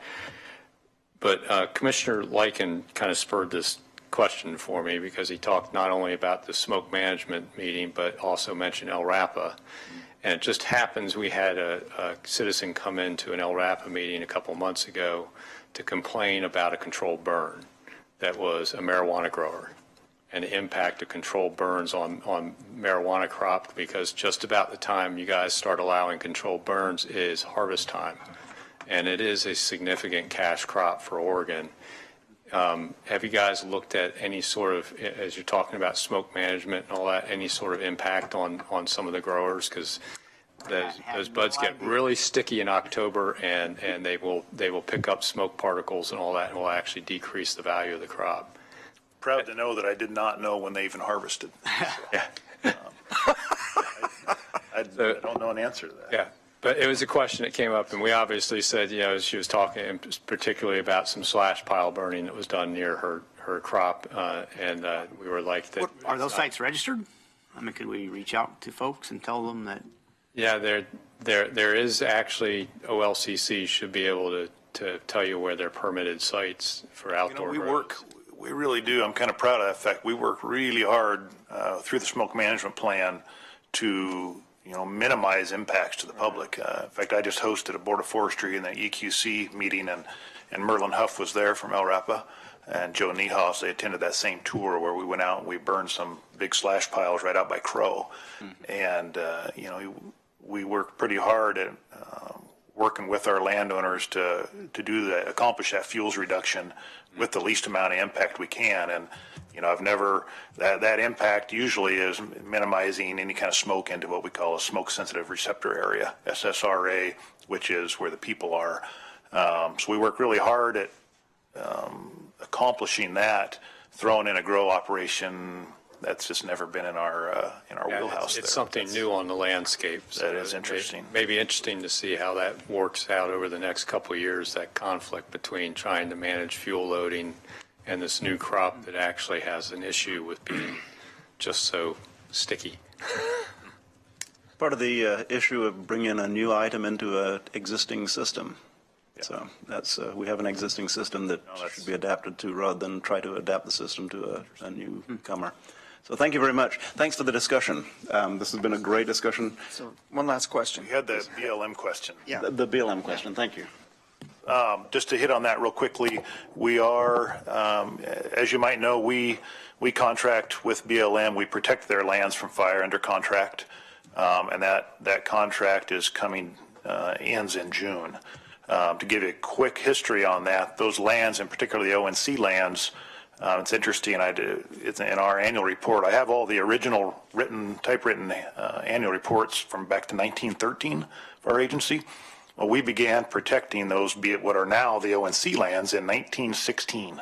So the Department of Forestry, we were a private association back then, much like our Douglas Forest Protective Association. But by and large, we were protecting those lands before BLM was even an agency. They hadn't, they were, I think, born in 1937. But so that's a little bit of the history on those ONC lands. For years, we've protected them now under contract, and it was more of an intergovernmental agreement. And I don't know the politics behind what happened here a number of years ago when we had to actually do a bid on that contract. I think that was the first, in my opinion, Commissioner Lyken, is that wasn't a good stroke of business. That put us down an interesting path. Instead of protecting under agreement, we now put out a bid for that. These are lands that are checkerboarded with our own. That contract is only on the west side of the Cascades, and so I think part of the problem we have is that much of the BLM management and the federal management, they don't understand that contract. They don't understand how those lands, it makes no sense when you have every other section like a checkerboard being protected by two different agencies. Our forefathers of the agencies back in the early 1900s figured that out. I would think we should be able to figure that out and continue that process. That said, I did hear word the other day that that contract cannot be extended, which has some concerns for us, I think, as an agency. Summer will come quickly, and how do we adequately protect those lands? I mean, I think we're the agency, we've been doing it for 100 years now. It makes sense to continue that. Historically, BLM paid actual costs, which makes sense. We're not into it for a profit. The Department of Forestry isn't out trying to make money on them like a private contractor. They would pay in the rears. We would demonstrate what it cost us to protect them, and that's what we would pay. Again, I don't know the politics behind what changed there, but I do think that some involvement from the board here would probably be a good thing to help understand. I wish I understood the contract better, but it concerns me that as we're moving into a new season, that we may not have a contract, and that it concerns me that we're even having to put out a bid for an intergovernmental agreement. I would agree, and we'll send a note to Rocky McVeigh and ask to find out from the ONC's perspective about, where we are and see where we can do to get moving on that. You have new leadership there at BLM now, so it's just a matter of making sure, because again, that was another agency where the culture has changed dramatically, and hopefully we can get that right-sided, if you will, the ship kind of righted again. So, but I appreciate that. That relationship has been crucial, and with the checkerboard, with federal, private, that is going to be very, very important going forward. So appreciate the update. Thank you. Thank you, Mr. Chair. Thank you for your ongoing work on that issue, Commissioner Weiken. Thank you very much. Enjoy the rest of the day. All right. Thank you, gentlemen. Thank you for your time. For your time. I suspected that was going to be a robust, lengthy conversation, and I think we could have spent more time on our most valuable resource. Thank you. Mr. Moker-Heisky, we can now move back to, you postponed item 7A. Thank you, Mr. Chair. And the first thing I'd like to do is introduce to the board and everyone watching Alana Holmes, our new Human Resources Director for Lane County. As we do for all of our positions here, in particular leadership positions, we went through a really extensive national recruitment process. We worked with a recruiter. We had some outstanding candidates that we interviewed.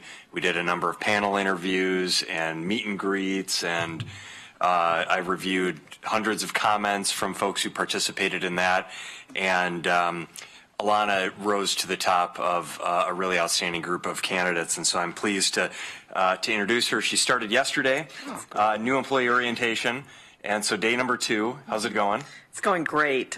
Yes, very happy to be here. I'm so excited to come on board and join the county. I'm so impressed with the passion and dedication of the employees, the importance of the wide variety of services this organization provides to customers from the coast to the Cascades.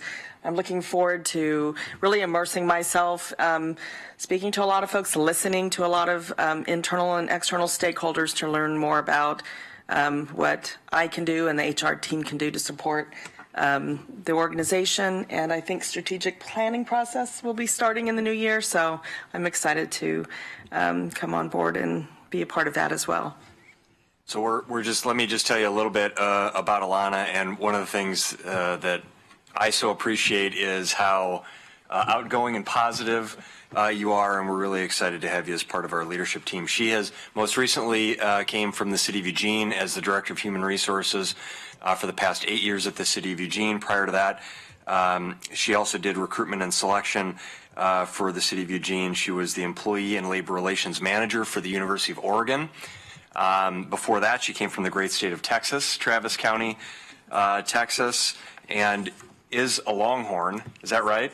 So we won't talk about that much, just as we don't talk about, the fact that I'm a Badger. But she worked for Travis County and undergrad from University of Texas at Austin, a law degree from Santa Clara University in California.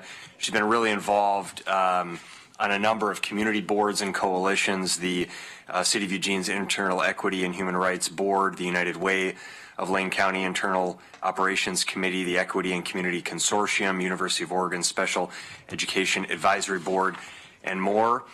Alana also had the opportunity to join us last week at our Leadership Summit, the second annual Leadership Summit that we did for all of our managers, supervisors, as well as a number of employees throughout the organization that have participated most recently in our new Emerging Leaders program. We're graduating this Friday, and I want to invite Commissioners Friday at about noon. We have a graduation ceremony for 22 emerging leaders in Lane County. These are individuals who've gone through a new program, a pilot program that we've developed to identify talent within the organization that's interested in leadership opportunities, but is not currently in a supervisor manager level position, and to give them exposure to curriculum and material to help develop their skills, to provide mentoring opportunities, and really lift up individuals who are interested in leadership. And so those individuals also participated in our Leadership Summit last week. We've just heard fantastic feedback from the individuals who were part of that first graduating class. We're really excited about that. So some great leadership development programs that we have going on here at Lane County. One of the things that I mentioned in comments last week at our Leadership Summit is we also have our new internship program, where we're trying to, in particular, identify individuals from underrepresented groups in Lane County and create a pipeline of talent. We've targeted the University of Oregon and Lane Community College because we have these outstanding higher education institutions that are generating talent, and we want to capture that talent and keep them here in our local community, in particular bring them into Lane County for those who are interested and passionate about public service as a career. We have two great success stories that in the coming weeks we'll introduce to the board. Two students from that internship program have been hired in full-time positions. Leilani Aldana went through, was I think in the first class of interns that was hired at Trillium Behavioral Health.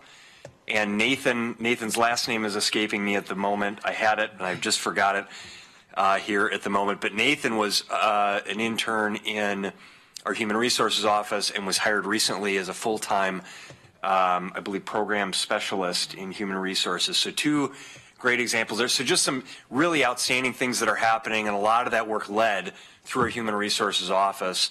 Folks like Aaron Rollins and Laura Vincent and others. And so Alana is going to be part of leading these efforts, and I could go on and on, but I'm just really excited to welcome Alana to our team. I wanted the board to be able to meet her and for her to share some comments with you. So thank you so much. Thank you. I really appreciate it. Welcome on board. If you need a tour of the building at some point, I'm personally very excited to see you on the job and continuing some of the programs that Mr. Mokrahysky was just mentioning, and some of the direction that we've headed in the last year or so, a couple of years. It's going to be fun working with you. You have a great group of people in that office. So thank you very much. Thank you. Thank you. All right, thanks so much.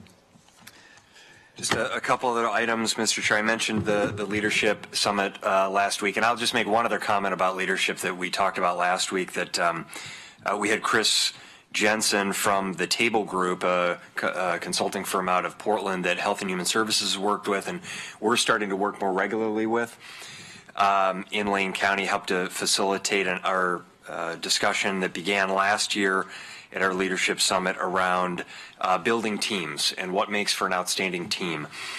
So that was really great. And one of the things we talk about in leadership is that leadership is not defined by the number of people that you manage or the size of the budget that you manage or the number of programs that you manage. That is not what defines a leader. What really defines a leader is an individual's ability to compel others towards the achievement of a goal.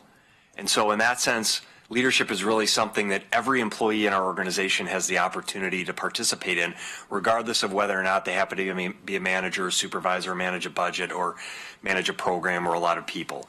And so we need to keep talking, as we talk about leadership, and when that word gets thrown out a lot, that we think about leadership really being something that everyone can participate in as they're compelling individuals to achieve a goal. And so a last note on, and we will bring forward discussion in the new year with the board about our partnership with the University of Oregon on a number of fronts. You may have heard and seen some of the renderings that we have upstairs of some of the concepts for future public facilities. We worked with an architecture studio at the University of Oregon on developing some of those concepts, and we are really working on building a robust partnership with the 3 p.m. Program, the School of Public Policy and Management, Planning, Public Policy and Management at the University of Oregon, and on a few different programs. And one of the things that we're looking at doing is developing a policy lab where we have this formal partnership with the University of Oregon, where as the board and the organization is implementing new policies. You could take tobacco as an example. You could take the work on poverty and homelessness that we're doing.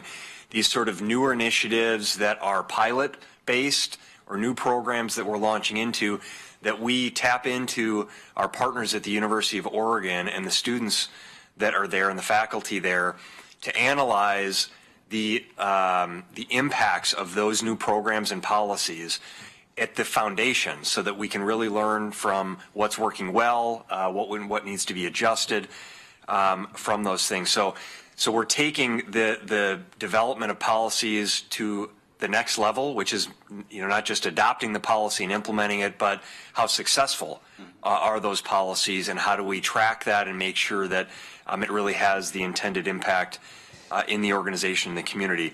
So that's an exciting opportunity. This is something we've talked for a long time about, that we have an untapped resource at the University of Oregon, and we need to do a better job of formalizing those partnerships. We've identified space within the Public Services building for Professor Ben Clark, who is in the 3 p.m. program, and so he actually has office hours here in the PSB, and we're going to continue to build that partnership, and we're excited about launching that policy lab and bringing back that formation to the board, and then talking as we move forward with new policies, particularly with the board's input and guidance, that we're tracking those things and making sure that they're really successful. So more to come on those fronts, Mr. Chair. I don't have anything else unless you have questions for me. Thank you, Ms. Morker. Partnering with the vast resources of the University of Oregon is something that local governments haven't done a superb job of in the past, and it's exciting to see that we're moving in such a positive direction. And actually having office hours inside the PSB, that's amazing. So thank you very much. Any further comments? Commissioner Lycan. Thank you, Mr. Chair. And just real quickly, I just wanted to, Steve, I'm very appreciative of Inga for holding down the fort on human resources, and just the staff there really did a nice job, especially during the bargaining situation we had, and I think her leadership, I'm very appreciative, and but it's also great to have a full-time and brand new HR director on board. But I just want to say thank you to Inga for her work as well. And but thanks for the also for the emerging leaders program, and identifying future leadership talent. I'm very, very, as you well know, very appreciative of that, and thank you for being engaged with that and for leading that effort. Thank you. And Mr. Chair, just briefly, I will thank you, Commissioner Lycan, for commenting about Inga. It was my intent to recognize Inga last week at the board meeting, but she has been ill as a result of the long hours and in challenging times that we've had recently. And so she wasn't able to be here last week. She's better and back in the office, but I was remiss in recognizing Inga and just thanking her for the incredible leadership. She stepped up at a time in this organization when we really needed it, and a void that was created. And I was frankly a little concerned about all that was happening at that time when she stepped up as the interim HR director, and whether or not that was something anyone could really handle, given all of the labor-related issues we were working on, as well as managing a department. And she just knocked it out of the park. We are so fortunate to have Inga Wood in our organization, and folks that are capable and ready to rise when called. So thank you for that. And the last thing, Mr. Chair, Nathan Mitchell Hooks. So Nathan Mitchell Hooks, if you see Nathan upstairs, please welcome him to Lane County. He's doing a fantastic job. Thank you. Then we can move along to item 7C, which is a work session on the Lane County 2014-17 strategic plan, the final summary. And Mr. Mokraski, I believe today we have Ms. Williams with you. Mr. Mokraski. Thank you, Mr. Chair. We do, and I think we have our guest is here from Portland State University as well that Judy will introduce. And as Judy is getting the presentation set up here, this is an opportunity, Mr. Chair and Commissioners, to reflect on the last 3 years. The board developed and adopted the current strategic plan in November. I think it was November, December of 2014. So it's been 3 years now. We're going to recap that and summarize that for you. And they're just incredible progress that has been made on so many fronts over the past 3 years. So this is an opportunity to celebrate some of that work, to talk about some of the work that is yet completed that we need to maintain focus on, and then to talk about where we're going from here and the launch into our next 3-year strategic plan that we are going to be kicking off just in a few weeks. So I'll turn it over to Judy Williams to walk through that for you. Perfect. Thank you, Steve. Good morning, Chair Farr and Commissioners. And this is an exciting time to kind of walk through a final update of this 3-year strategic plan. And as you've heard many times this morning, we've touched on a number of issues that we've been working on, and it's exciting to see the progress to date. So just a quote up here on how often we've been coming back to the board and revisiting this plan is kind of crucial to the success of the plan that we've had so far. So very briefly, here's our mission, vision, priorities. We have those 3 priorities: a safe and healthy county, vibrant communities, and infrastructure.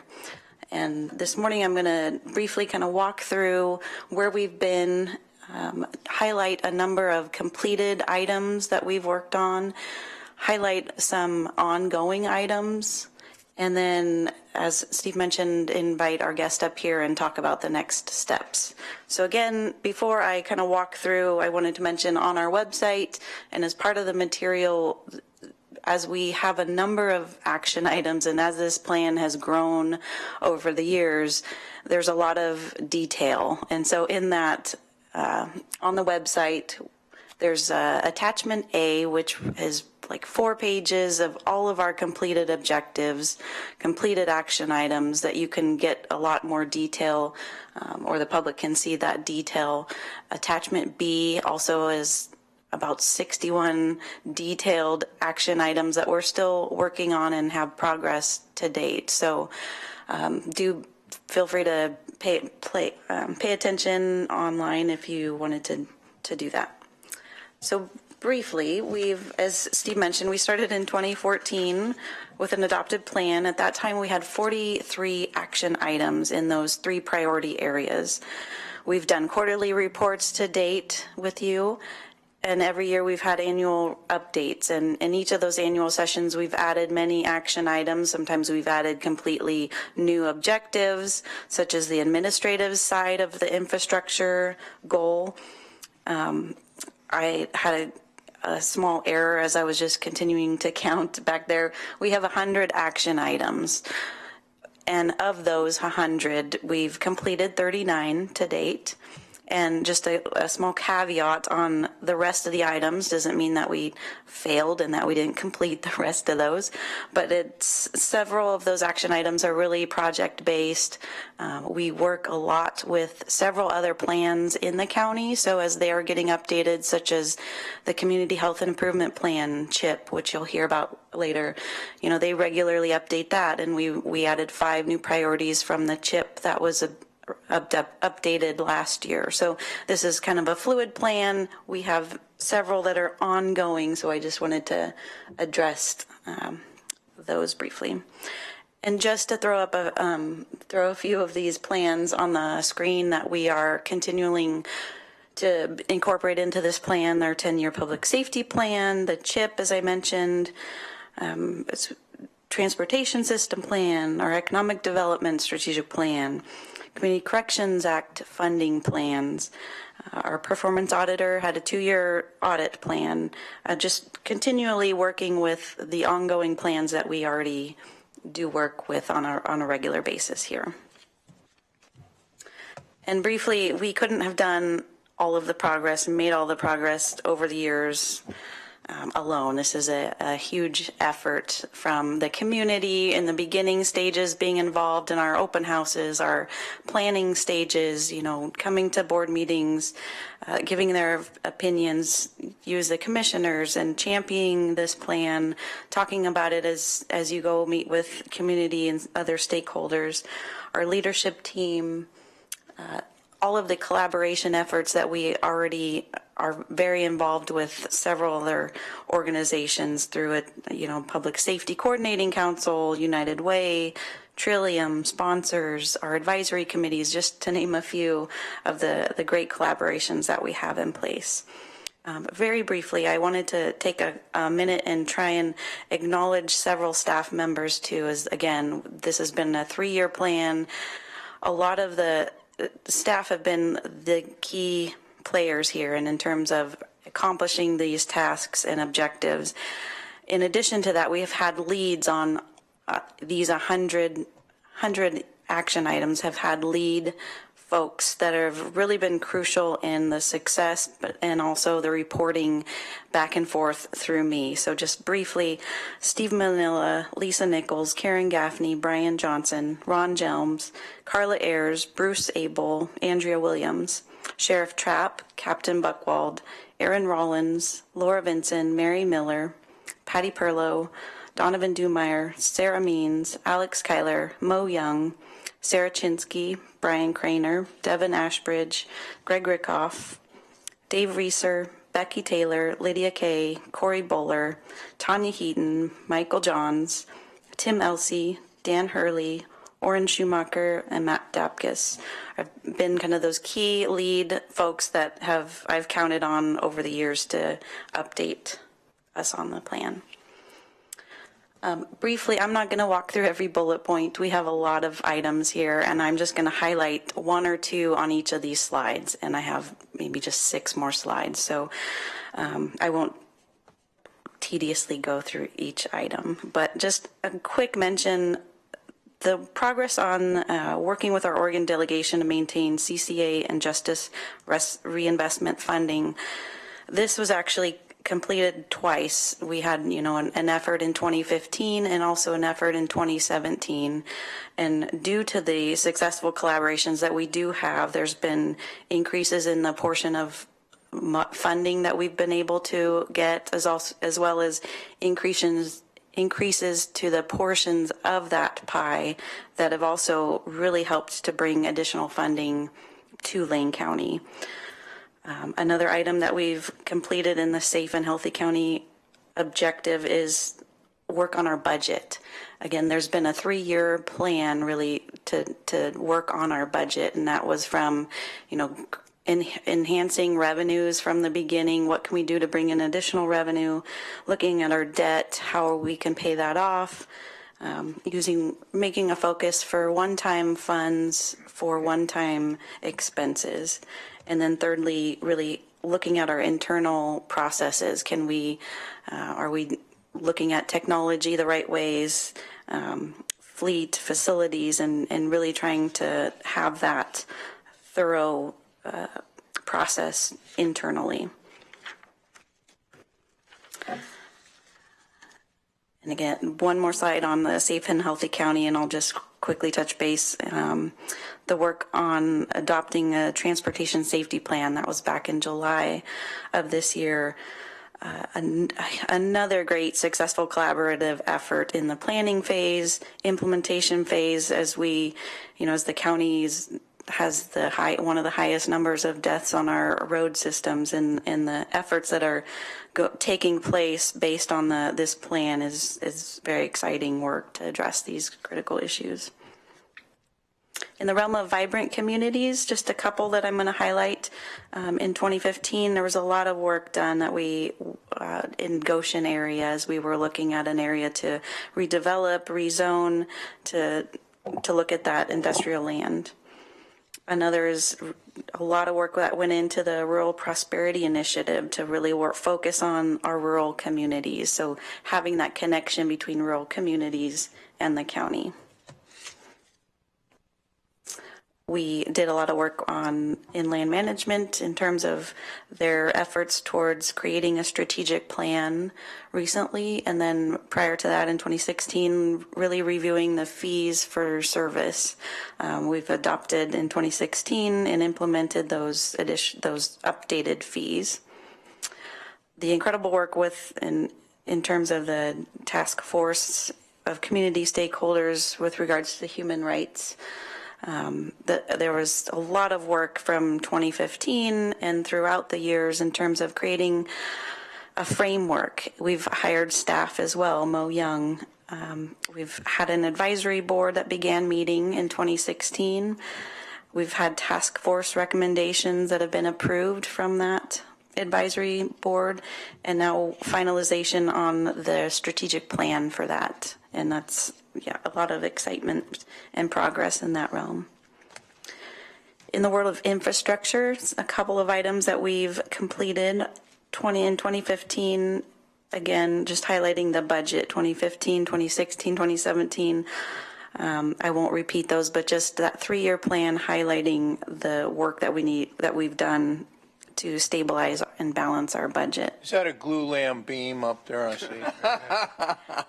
Yeah, it might be a cross laminated beam, okay. but it's, the black and white version, it's It's from the outside of the courthouse, isn't it? I know, bear with my clip art that I added in. Another item, Lane Event Center facilities condition assessment, and you'll hear a little bit more about that tomorrow at your work session, but great progress there in assessing the facilities that we do have at Lane Event Center. Briefly, again, I'll just take a couple of these items and highlight some of the remaining ongoing items. And again, this is found in attachment B as well. Another time to highlight our collaboration efforts with the Sheriff's Office, Parole and Probation, Health and Human Services, specifically in their Behavioral Health Division, have really done phenomenal work in addressing health issues in the public safety system, from hiring 3 additional staff in the jail that really do provide that 7-day-a-week coverage to work with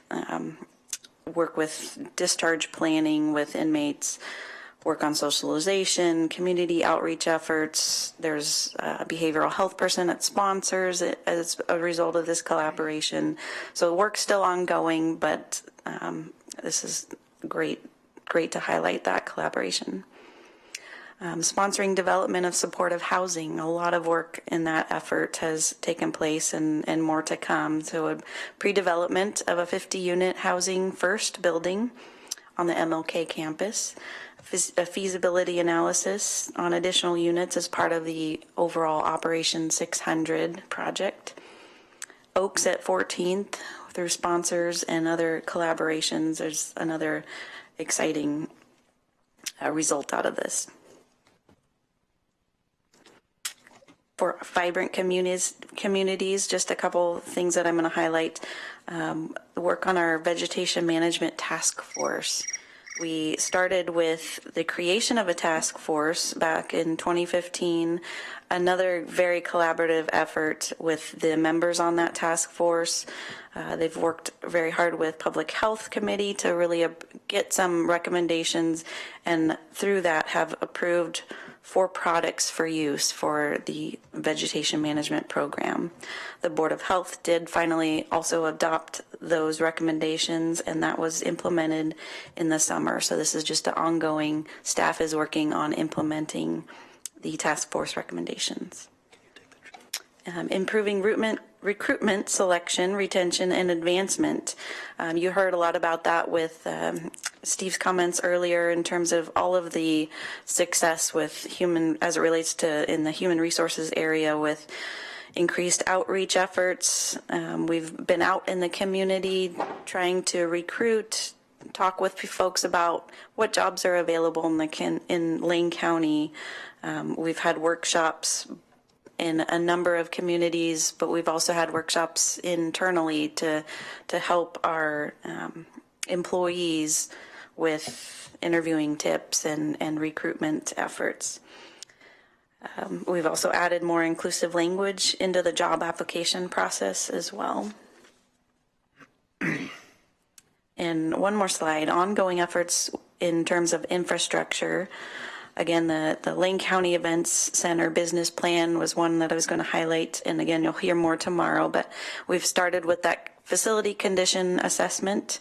They're now in the stages of a market demand analysis, which will then be used to work on a business plan. So this is, again, why it's an ongoing item, is that we're working towards that.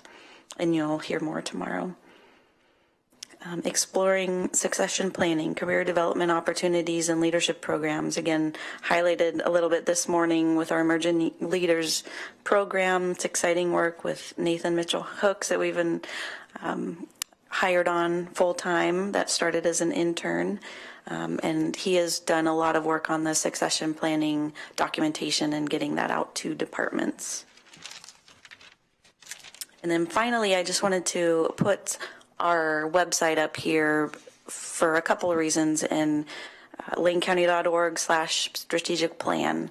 This is where anyone can go to get information on, again, this is a lot of material, and I'm doing a very, very brief summary on a few of the items, but there's so much more that we've completed, that we've worked on, and it's ongoing, and this is found on our website, as well as we will be keeping this very current, and you can see up there we've been recruiting for residents to come to some focus groups. So as we move into the next phase of creating a new strategic plan, this will be the go-to place for anybody to find out what's coming next, how can they be involved, who to contact, what are the next steps, and really have that communication place there.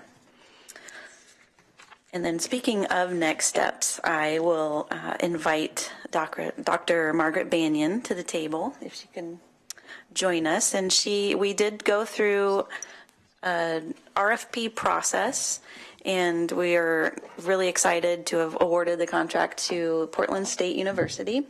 And Dr. Margaret Banyan is here to kind of walk through a timeline of the next step. So this is, she can talk a little bit more, but basically the Center for Public Service, is my understanding, is a wing off of the Portland State University. And we're excited to start work today. I believe we have items that start today. So she'll walk through this next slide, and we'll leave it open to questions after this if you have any. So thank you, Margaret. So thank you for, I think I need to turn. So thanks for having me here this morning. Just real briefly, I know Portland State's really excited to be able to work with Lane County. The Center for Public Service is kind of somewhat of a consulting shop at the university. So we really have a couple goals, which is to embrace and further public service, as well as to partner with communities. And so just as an aside, as you move into further partnership opportunities, I know the Center for Public Service would also like to continue engagement with Lane County. So as we've reviewed the existing strategic plan, we're very impressed with the work that you've already done. And so we really look forward to be able to help facilitate that moving forward. We have designed a process that will engage you, the board, as well as the staff and the public. And I think that's something that with a good strategic plan, we all look forward to doing. In terms of the timeline, we have this sort of separated into several kind of distinct broad functions. So the first is really data collection, and that's the process we're in now, is to really look at what you've been doing, to do some focus groups, to kind of get feedback about what your staff and what the public are thinking. And then we would bring that back January 3rd, have a work planning session with you. And that kind of starts the second phase of the work, which is to really start to engage in developing your strategy. So that workshop and that facilitated workshop is an extended session where we would be just bringing back to you the data we've collected and to get your thoughts on that. At the same time, we'll be doing an employee survey. We want to look to see what the employees are thinking, what their feedback might be on the existing plan, and what their ideas might be for future development of the plan. And again, on January 3rd, did I say that right, or did I say December 3rd? You said January. I mean January 3rd. So January 3rd, we would have some of that feedback for you. We plan to keep that survey open, however, because we want to be sure we've got a lot of time for collection. And then after that, we would be working on just a draft outline of the plan, bring that back again to you so that we can get your feedback on how that, if we've got it right, and get further feedback on items that you would like to see going forward. Following that, we've got some opportunity to, again, engage the employees. We'll be doing a survey for the public and doing some open houses with the public and with employees. So we think we've got kind of a good strategy to get some written feedback in terms of survey, as well as some of the one-on-one input that people might want to provide. And then we would move into further development and drafting, finalizing the strategic plan, and then bringing it back again for your feedback and possible adoption. So we would be hoping to wrap this up early March. And again, I think we've built in enough time for surveys so that we can fold in those results as we go along. So you'll hear more as the process continues, but that's kind of the big picture. Excellent. Well, that is an aggressive time frame. So by March 7th, we'll be in full swing. Excellent. Wow. Questions from the board? Now, these are questions for both the earlier presentation and for the latter. Thank you. Yeah, I was just wondering on the previous version of our ongoing strategic plan. Maybe Judy, you could tell us a little bit more about this. But is there a way for those of us that are supportive of strategic planning, but always want to know, well, did we save any money? Did we do anything? I mean, I think you identified some very specific things that have been good that we did, but is there any way of, and maybe our expert could add on to this too. How do we measure that? Like, well, we measured it and it was a 9 out of I don't know what. So give us some feedback on those comments. I would just say we are trying to, in the next plan, work in a little bit more of not necessarily performance measures, but some other type of, as we continue to report back, have some type of mechanism to really capture a type of measure that goes along with future work. So as we have, the 100 items that we've briefly touched on today, there's many areas where absolutely there's been savings, as the 3-year plan on the budget itself, as we've seen the general fund and several other funds, either the JAWS graph, really showing all of the incredible work on getting revenues up, or reducing our expenses, and just really getting more of a handle on our budgets. But we haven't really looked at a precise dollar value for some of these. Yeah, did you want to say something? I was going to say, yes, that is also something that we've talked extensively with staff about, is what are the key outcomes of the strategic plan that you want to start measuring. And we know through that process those things will become more clear just to us, so that we can help identify those items Certainly, you don't want to make it too extensive, right? You don't want to spend your all the staff time collecting information, right? So there's a balance. But we think we'll be able to identify some key outcomes that you'll be able to measure at the end of this planning process. Thank you. And Commissioner Sorensen, that's a great question, because really, ultimately, what are we saving and what are we moving forward with? Sometimes it's saving, sometimes it's additional items that are being addressed that otherwise would not have been. And, a reminder, we do have a Office of Performance Evaluator who can be of assistance in the evaluation of maybe spot checking some certain items at the direction of staff and at the direction of the Board of County Commissioners.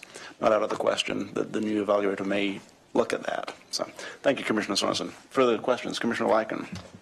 Thank you, Mr. Chair. Thank you, Judy, and for the presentation. And Doctor, your name again? I'm sorry.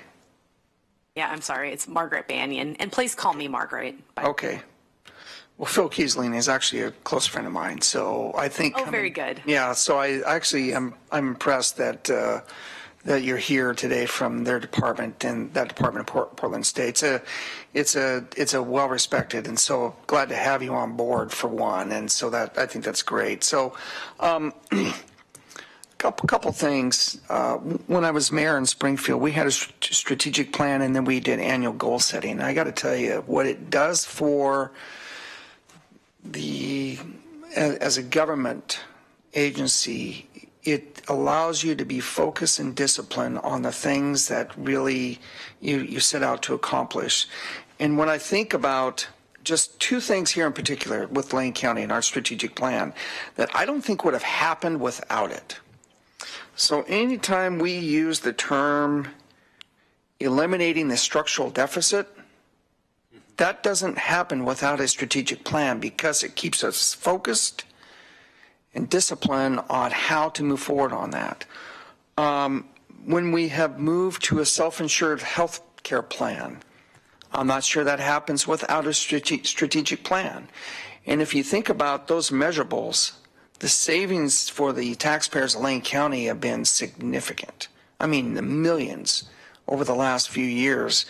And so when I look at what we have put up there as far as a strategic plan is concerned, it keeps not only the commissioners engaged, but it makes, this is what the staff has. This is their roadmap. And this is what we have over the next few years to try to accomplish. And the thing is, you may not accomplish what's on the strategic plan immediately. It may be something down in the future, but you began. I look at our 10-year public safety plan. We've done some things with it. I'm not sure that you can go to the public and say, geez, here's the ultimate measurables, except, of course, I don't know, we have a pretty successful levy, no, not the jail and youth services that have done, I think you can say this has made a significant impact on the community. But more than that, it gets the Sheriff's Department, youth services, Health and Human Services, public health. They're now communicating on a regular basis. And in fact, Jay, I just saw that on your Facebook page when you posted we have two individuals from Lane County Sheriff's Department honored for their work with mental health. When does that happen?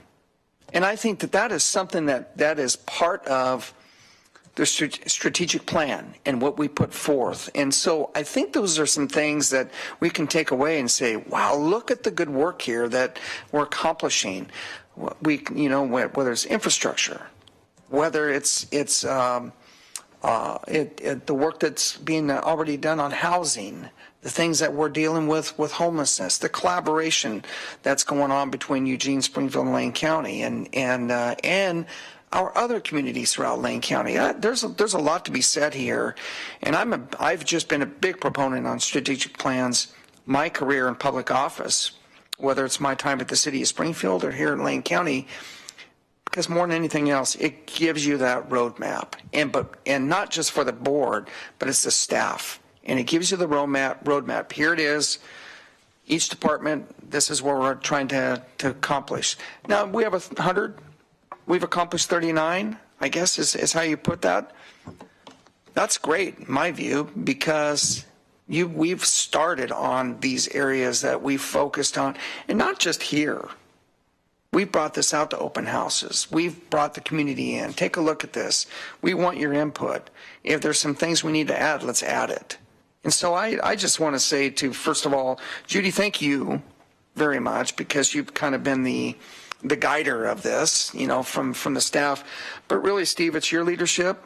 And I think now, bring in Portland State and your center involved here. I think it just adds the benefit, and where maybe some things that we've missed that you could say, well, what about this? Because I know Phil, and Phil's a think out of the box kind of guy if I've ever met one. And so to me, this says a lot, having you be a part of this. And I just want to say thank you. So more comments than questions, but just to remember, here's some major accomplishments that have occurred because of the strategic plan that we put in place. Thank you, Mr. Chair. Thank you, Commissioner Lycan. Further discussion? Then I'm going to say, Margaret, allow me. That's my mom's name. I love the name. You're in great company sitting beside Judy right now, because the strategic plan that we are coming off of, that we're concluding right now, we're concluding the actual term of the plan. The plan itself has 61 active items and 39 completed items. Those 61 items, I presume, are not going to drop. They're not going to end on December 31st. These are items that are continuing. They will wrap into the new plan. And the work programs that are developing through those are work programs for the future. But the exciting thing about this is a lot of what Commissioner Lycan just said, the things that we are doing, the forward thinking and the forward motion that we have that we've engaged in this county over the course of the last 3 years would not have been possible without this roadmap. And it's more accurate, it's more distinct than a roadmap. It's a roadmap that you can look at from the proverbial 30,000 feet, or you can drill down to the minutiae level and actually determine what is happening at this moment in time in this particular office, and how does it pertain to the movement forward of the strategic plan. Commissioner Sorensen said those of us who are interested in strategic plans. Well, who of us is not interested in strategic plans and making them, moving them forward and making them work, and also finding ways to measure the success, whether it be in dollar savings, in human equity progression and development, or whatever it may be, but specifically but more directly in what we leave behind, which helps us to build for the future. You know, I've been blessed in my years to be involved in strategic planning in private industry, in nonprofit industry, in financial, and in government also. And I've never seen and never been engaged in a strategic plan that did not move the organization forward in leaps and bounds, whether it was the strategic plan we wrote at Jerry's in 1979, or the one we wrote at Food for Lane County in 2002, 2003, the one we wrote at Selco in 2005, or the one we wrote here 3 years ago. You know, we're moving forward directly and making significant strides that not only I, as the observer from the outside or from a higher level, can be proud of and can recognize, but the people who are actually doing the work, the people who come in each day and make these things happen, can look back at the work they did today and say, I helped, I moved it forward, and in the general scheme of things, people are more satisfied with the work they do than the wages they receive. You know, that's been demonstrated over and over again, that the satisfaction of the work and the work environment are what really are key to the success of an organization. And Ms. Mokrahysky, with the help of staff and with the guidance of the board, we have moved this county forward. I took photographs of those slides with the bullet points, so you weren't going to name every single bullet point. Every one of them has merit. Every one of them has a long story, and you read off 19 names, approximately. There aren't 19, there are how many, Ms. Mokrahysky? 387 names, really, that are involved in this, plus the people outside of the organization. So this is huge. You know, it really is a way to demonstrate to everyone observing the progress that is being made at Lane County. And tonight I'm going to have an opportunity to talk about it. Tonight we have a large, there's a town hall in Bethel multi-jurisdictional. There'll be state reps, there'll be state senators, there'll be county commissioner, there'll be city councilors and school board members all talking about how can we make Bethel a better place. Well, the way we do that is exactly what's being prescribed here, and we can pull elements from the success of Lane County strategic plan and move the entire county forward, whether it be in a small region or as an entire county. So I could go on for a long, long time talking about this. I could go on for 105,000 words talking about strategic planning and still not reach the end of it. So thank you so much. Thank you for this presentation. Further discussion? I just want to mention that the last time Phil Kiesling was in this room was to swear me into the Oregon State Senate. And I just mentioned for your benefit, Margaret, that the last time I talked with Phil at the Portland State University was when Lynn Peterson was the county commissioner, chair of the Clackamas County Board of Commissioners, and Governor Kitzhaber had named her as transportation advisor, and Lynn and Phil and I had a meeting to talk about this new job that she was going to get. She went on to become the director of the Washington Department of Transportation, but was ousted from that job. And now I guess is she running for Metro or what? Do you know? Do you know? I think she's running for like Metro chair right now in Portland, but she has a strong relationship with the Hatfield School of Government and the involvement that Portland State University has in public affairs throughout Oregon. And although there's a lot of preference around here for more nearby universities in Corvallis and in Eugene, I just want to say, to the extent that we can get some value added for our work, we want to keep working with Portland State and the Hatfield School of Government and the center that you're associated with. And I just really appreciate all the great work you do. Now, come Friday night, however, we're not going to be fans of Portland State. They're playing the Ducks on Friday night. So. different department, right? Okay. That's not my field. Well, excellent. Any further discussion? Ms. Murkowski? That's it. Look forward to this process. You know, you said that it only took us about 33 minutes to go through this presentation, but it represents so many tens of thousands of hours of work and tens of thousands of minutes of progress. So thank you very much. Thank you. All right. Wow. Then we'll move along to item 8, which is Commissioner's business. Announcements from commissioners. No announcements. Agenda team requests. Work session requests? None. We have no reason for executive session this morning. Commissioner Bozievich. Back on agenda team requests. Yeah. I don't know if this may have to wait till after the February session to see what happens with Senate Bill 1051 that was passed in the last legislation that actually mandated that counties have accessory dwelling units in rural residential areas, which they're going to try and fix somewhat, but it depends on how they fix it. But I would like to see us either have not necessarily a board agenda item, but at least be prepared to move quickly on code changes should we be continued to be allowed to have accessory dwelling units as a way to increase our housing supply and look at ways of making that a relatively inexpensive way of adding housing. So I don't know if we want to plan a future agenda item shortly after the February legislative session to kind of get an update on what happens with Senate Bill 1051 and maybe give direction to staff on starting any sort of code change process.